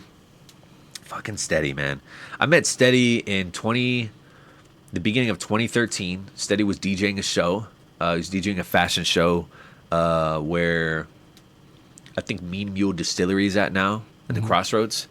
And I was with some people on a First Friday, and I knew what First Fridays was because we have them in San Antonio and in a lot of different cities. They carry First Fridays, but it was my first time kind of stepping out to that world, like in Kansas City, and also like as an adult because they weren't meant for kids, like growing up. So I was out and about. I see Steady and he's spinning like just a dope selection, and I never heard anybody spin like that till that time. So I met him, and he showed me love. I showed him love, and just told him I was starting my DJ journey a little bit, or wanting to get into it. I wasn't starting yet, but I was wanting to get into it. And I don't remember the words that were exchanged, but I just remember the feeling I got when I met that cat, and it was just like, cool. I'll never forget. But at the same time, I never saw him again. I never knew where he's at. I didn't know he was in the hip hop scene. I didn't know anything about him. And at the time, I don't even think Instagram was fully, out either. Until I want to say a hip hop show that I did or showed up to at the Record Bar, maybe like 2-3 years ago, maybe 2 years ago. And I saw him. I was like, yo, man, I haven't seen you since 2013, bro. I just want to say, like, I DJ now and I do this. I do what I do now, and I just want to say, like, first time I ever met you, you just showed a ton of love, and I really appreciate that. And I never like lost that impression of you. And this is my first time seeing you again, so thank you for that. And he's like, oh shit. And then he just kind of like caught on to that, and then just the same way you did, just started watching all my shit, and he just became a fan. Yeah. And also, like, you know, the mask kind of correlates with Doom, and he's a big Doom fan too. So, yeah, man, he just showed a ton of fucking love, and it's crazy to see like us working together. Yeah. And at the same time, there is. I know he's an OG because I've like I said, I've been around Adam for a while, so I've known of Steady for a while. Sure. But the first time I actually met him was recently. But the first time I actually saw him live, without Ab, Sure. was actually in Colorado. Oh, no shit. Yeah, we was out in Colorado, and him and Dom Chronicles had a show. Oh, I think I remember. And I found out, and I was like, bro, we have to go to this fucking show. No, dude. Yeah. You know what I'm saying? Why not? Like, dude, we got Casey people here. Like, And that's another thing too. Like seeing him perform, seeing him put ins in what he does now. I think now that we work together now, and there's actually a handful of cats that I've got the honor of DJing with that I've watched since I first started. So to come to this point in my life where I'm just like, oh shit, like I'm alongside of you, like it's no different from me idolizing all my dad's friends as wrestlers. You know, those are my first wrestling, you know, people that I saw. Like, I'm a fan. So I generally became a fan of Steady and, like, all his things. But heard him perform, heard his music, and I was like, dude, like, fucking badass. But I also have newly discovered, like, everything that he does do. And so now, like, now we're at the point of relationship where it's like we legit both have the same style of hustle or the same things that we're involved in or the same things that we're doing, and now it's just pure respect. I could see that. Yeah. I could definitely see how you guys are similar. In the form of how your Instagram works and stuff. For like sure. that. For sure. Yeah. And that's the thing. It's like you know, as an artist, like, you want to, it's like what you're saying, like, you know, do other DJs do that? Like, you want to kind of, like, you know, relate to another artist within the city to kind of make sure you're on the same path, or you're not doing, you're not missing anything. But like, just watching Steady and understanding, like, his journey and you know, all the things that he's doing. Nobody ever wants to admit it, but we do want validation from sure, from people, like, all the time, you know bro. Yeah, you know what I'm saying? Because it definitely helps us, like you said, realize that, okay, we're doing good. We're doing what we're supposed to be doing. We're doing what we're supposed to be doing. But one thing I will say is my ex always used to challenge me on this shit. She goes, is everybody just telling you that everything's just good? Where's everybody? Where's the people that are saying, no, dude, that shit legitimately sucked? Yeah. And I think you could change this. Yeah. That's the thing. It's like, we don't want to sit there and just be like, yeah, that's good. That's a great set. Yeah. Like, it got to the point where me and her, like, she would come. That's how I feel about my music. My God. She would come to the shows. And she'd be like, yeah, that transition on that one just sucked. Really? Yeah. And that's the thing is, like, I respect that about her because, like, she didn't know anything about that. Now, like, us being together, like, she's just like, oh, shit. Like, I understand the like, levels of how that works or what you're messing up on or what you're looking at and how it flows. But also, like, from a music lover standpoint, too, and, like, how it should sound from a consumer and being, like, on the outside looking in. So when it comes to shit like that, like, I enjoy constructive criticism. I do. Some people can't fucking take it, but I need it so that I'm not fucking up on the craft itself. How it's given also depends on how it's given. Yes, how it's given too. It could sound like some hate. It can really easy. But you know, when I say things, bro, I've been caught up to say shit very front forward and direct to where it's kind of gotten me in trouble. So I don't mind it. And shit, you never know. There might be a little pushback from me. I've always had a little pushback. But in the same sense, I will take your words, analyze it, see how much I'm going to take from it, and try to utilize it. Right. You know, because you're giving it to me, and that's how you genuinely feel. I mean, yeah, I could say, like, well, who the fuck are you? Yeah. But at the same time, I'm like, okay, you're saying this for a reason. Yeah, I might think about that. Right. Thank you. I appreciate that. Yeah. You know? But, you know, it's cool to hear, like, oh, dude, don't say blah, blah. Yeah, cool. Yeah. But how do I grow, bro? Yeah, I want to fucking grow. That's I relate to you when it comes to my music because I think my shit's dope, You know what I'm Yeah. saying? But then, Fuck yeah. but sometimes I'm like, is it though? Or is it just me? Sometimes it is. Look, I think my beats are dope, but I don't think people like fully fuck with them. But that's where that's where I just left it at, because that's just how I feel. I mean, I relate to you on that, bro, because I couldn't sell beats for shit. I think people would ask me, hey, what can I buy your beats? I'm like, dude, I don't sell them. Like, just ask me. I'm not putting them on fucking Beat Stars and shit. The only fucking 2 rappers that have ever been on my beats is Abnorm, and that was way back, way back. Holy smokes. Yep. And Il Nino. I don't know if you ever heard of Il Nino. El Nino. I don't think so. No. Yeah, we had a JL on one of them too. Oh, okay, cool. Yeah. Cool. That was the only 2 fucking beats, man. But I just always felt like I never made the genre that people wanted. You know, because I was always making the boom bats. It's really what it boils down to, and I don't know, like, placement. You know, I have. I'll tell you right now, I have a project that's 85% done.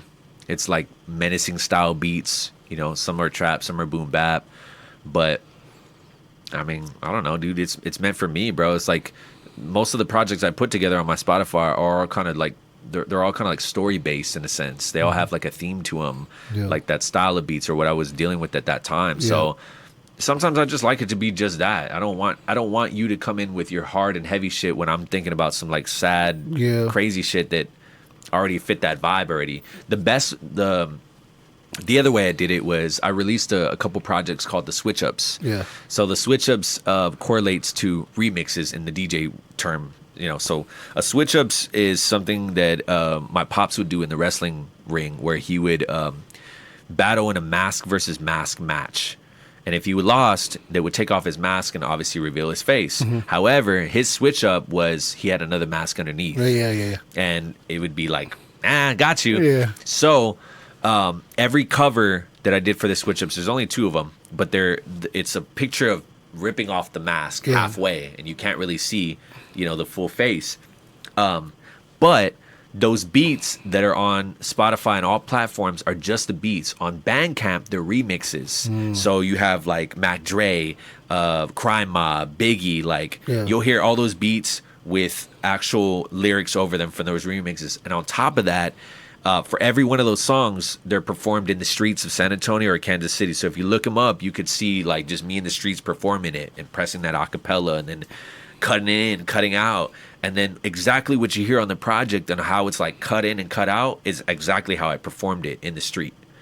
So that was like the concept. And that was me saying like, okay, only person that's going to be on my beats is a remix that I'm going to make from a DJ perspective. Right. Other than that, everything else comes to, you know, some sample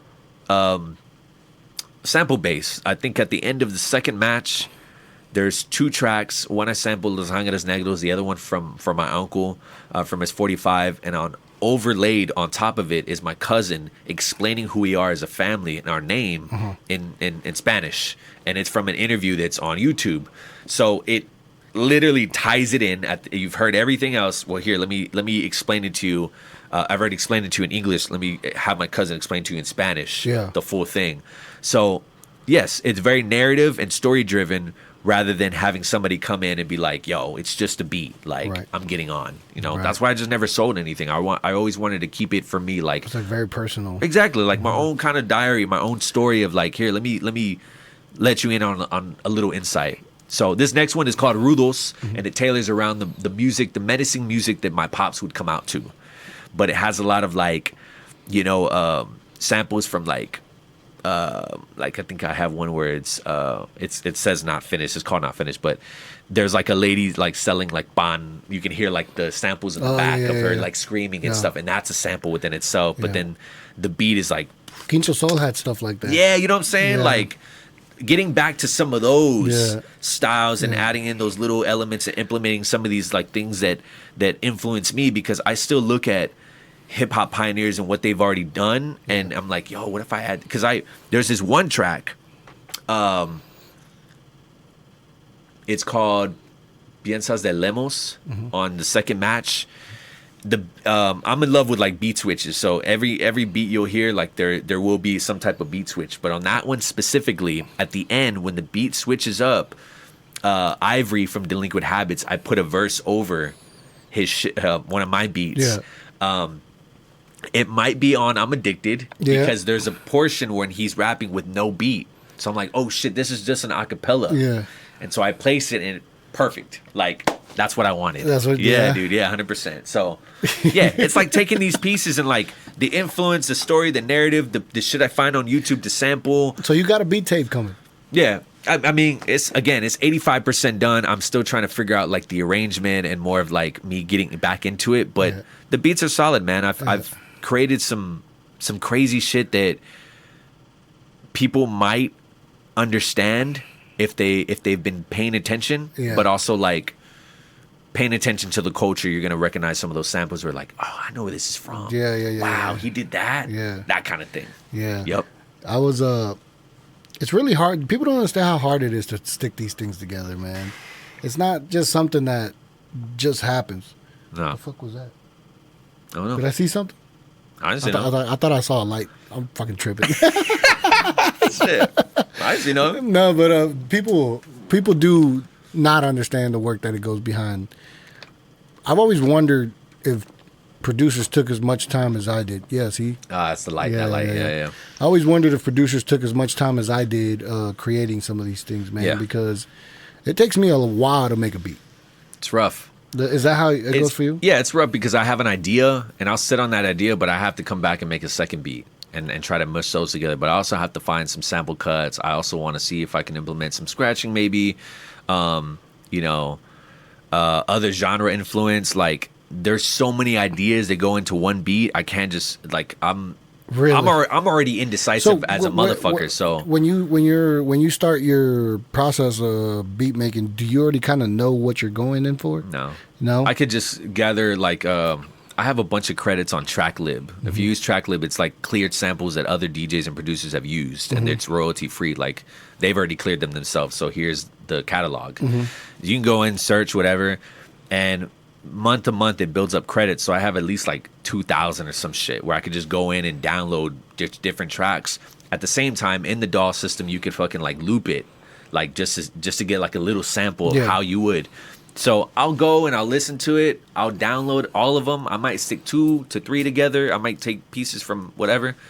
But it does not matter, man. It could turn into a house beat. It could turn into a cumbia. It could turn into whatever. But I don't put like a plan of action. I'm just like, let's just see where it goes. Fuck it. I'm the same way. Yeah. That's why I was never able to create customized beats for people. Exactly, Like, dude. Like, I don't know what I'm gonna make.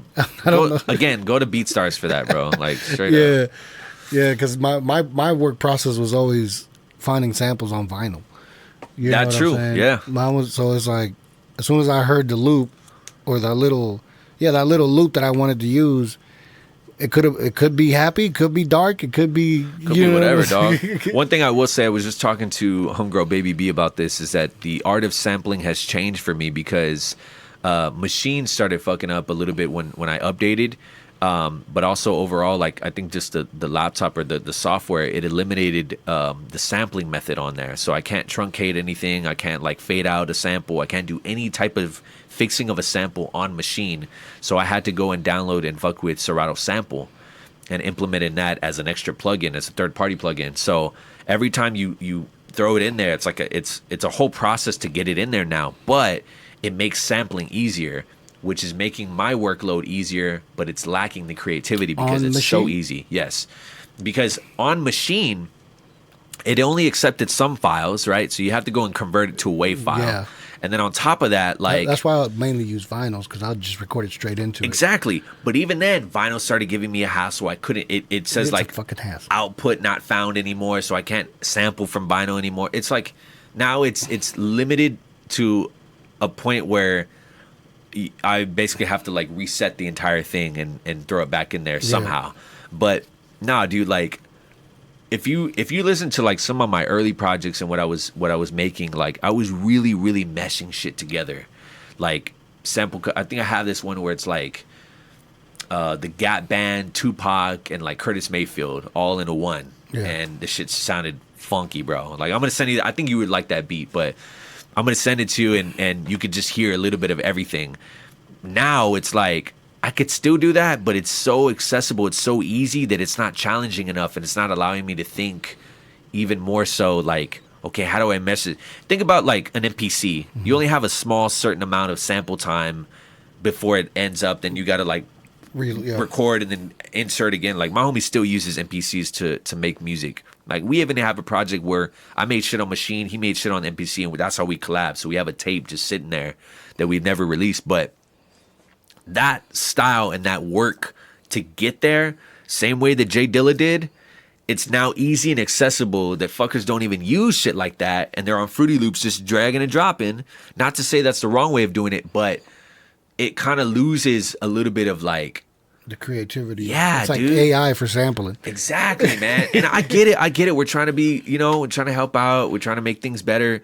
And, AI is here now, but I don't know, man. Like you're just you're losing like that raw feeling, like those fuck ups, those like all that. Like I don't even quantize or anything. I try not to, you know what I'm saying? I used to a lot. I used to fucking just quantize everything, but it sounded robotic, you know? But that's actually why I got the maracas. Because when I noticed that the beats would be too quantized, and I would try to do it to where it's not, but it just always sounded very electronic. And I noticed that my problem was actually mainly more the hi-hats. And when I started recording shakers and maracas or anything like that, I noticed that the beats had more groove. When I added that, you know what I'm saying? Yeah, because it's got that swing in there. It's got a little bit of like fluidity, and then you're just like, yeah, dude, this sounds dope. Yeah, like it gives you that. Yeah, that's I used to chat with this producer. His name's Flaming Ghosts. He's doing festivals now, but this is when he was starting in New Jersey. He told me he just broke up with his chick and he just started making music and shit. And he would make all these like Bobby Caldwell flips and these just feel good like funk house type shit. And I was just so infatuated at the time. And I reached out to him on Facebook, and he was just so kind enough to kind of like guide me through the process of making music, or the things you should look out for, like what makes a good beat, or even like what's considered cheating in sampling. Yeah. Two things he led me with was, if your beat is hot, your head is not going to fucking not rock to it. Like you start knocking to it and you're just like, yo, that shit bumps. You're on the right track. So that was number one. Number two, he sent me a card. It was like a fucking like paragraph, and it talks about this kid who started making music, and he said, "Oh, I thought like the samples were cheating or whatever, so I went and bought drums. I bought my own drums to perform. But then I thought that was cheating because of the skins that is using on the drums, how they're made.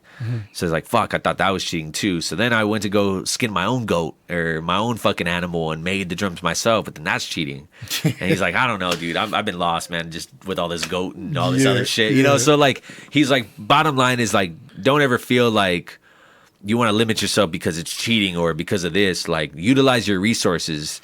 And the thing is, like, now I feel like we have the resources, but man, there's just so much of the same saturated flavor. You know what I'm saying? Like, it's nothing different than Sabalos. It's like now everybody wants to do a little festival. Everyone wants to do a pop up. Everyone wants to. How does yours stand out? How are you different? Yeah. You know what I'm saying? How do you make it? Same with the podcast, dude. Exactly. Same with this fucking mask. Like, how do we stand out, make it sustainable, make it different, make a change at the same time, and cultivate and really like bring in a new flavor that's really sticking, that's created here in a city that's building still. And I heard someone say the other day that the guy that breaks through is usually never the biggest. It's always the guys that come after his path that are the biggest. You know what I'm saying? Because Daddy Yankee broke through. Bad Bunny crossed over. Yep. You know what I'm saying? Yeah. And it's like, fuck, bro.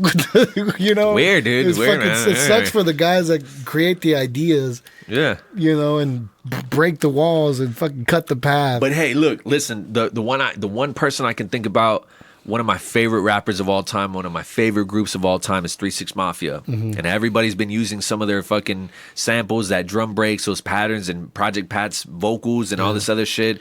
But that fool is still grinding, still hustling, and still implementing that same style. But you can only get that style from him and from that Memphis era. But yeah, like, it's hard to kind of replicate that, but it's you are the pioneer of that shit. But people like I think there was a section of people that just didn't credit that, like they created that shit, or they weren't paying the right homage to it. But also like to even reach back out and bring those people back into that, like now this light, like, hey, let me show you where it originated from, because that's not me. Right. That's what I really respect and appreciate is like, yeah, give the credit where it's due. Yeah, man. Yeah, yeah. Because when I first heard 3-6, bro, like somebody stole my CD player, and I had like fucking the Bad Boys 2 soundtrack in there, dog. Like fucking it was stupid, bro. I burnt, man. I listened to that shit like no other, bro. But I had that. Somebody stole my CD player. And then I was playing football at the time. I was like in middle school, bro, like leading towards high school. And somebody's shoulder pads were on the floor. And I kind of like accidentally kicked them, and the fucking CD player fell. I was like, oh shit, my fucking CD player. And I said, Coach, well, shit, get it.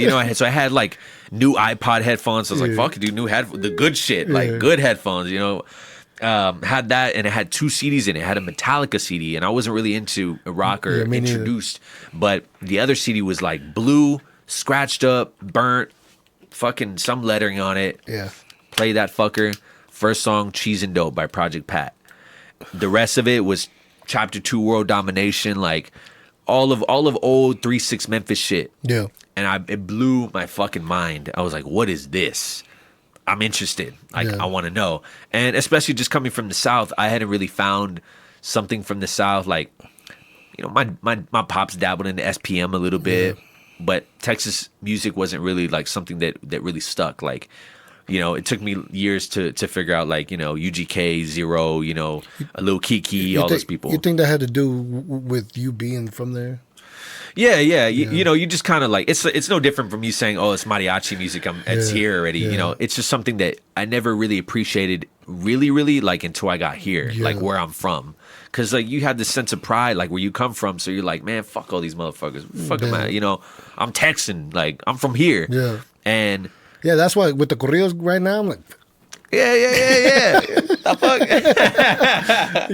Yeah, man. But take it from the South to hear something that had that flavor. I was like amazed, and I wanted more. You know what I'm saying? I always thought it was funny. I listened to it like they used to call like 3-6 Mafia like devil worshippers or some shit. I always thought it was funny because my mom would go to work all day on Sunday, and that's the only time I listened to it on Sunday.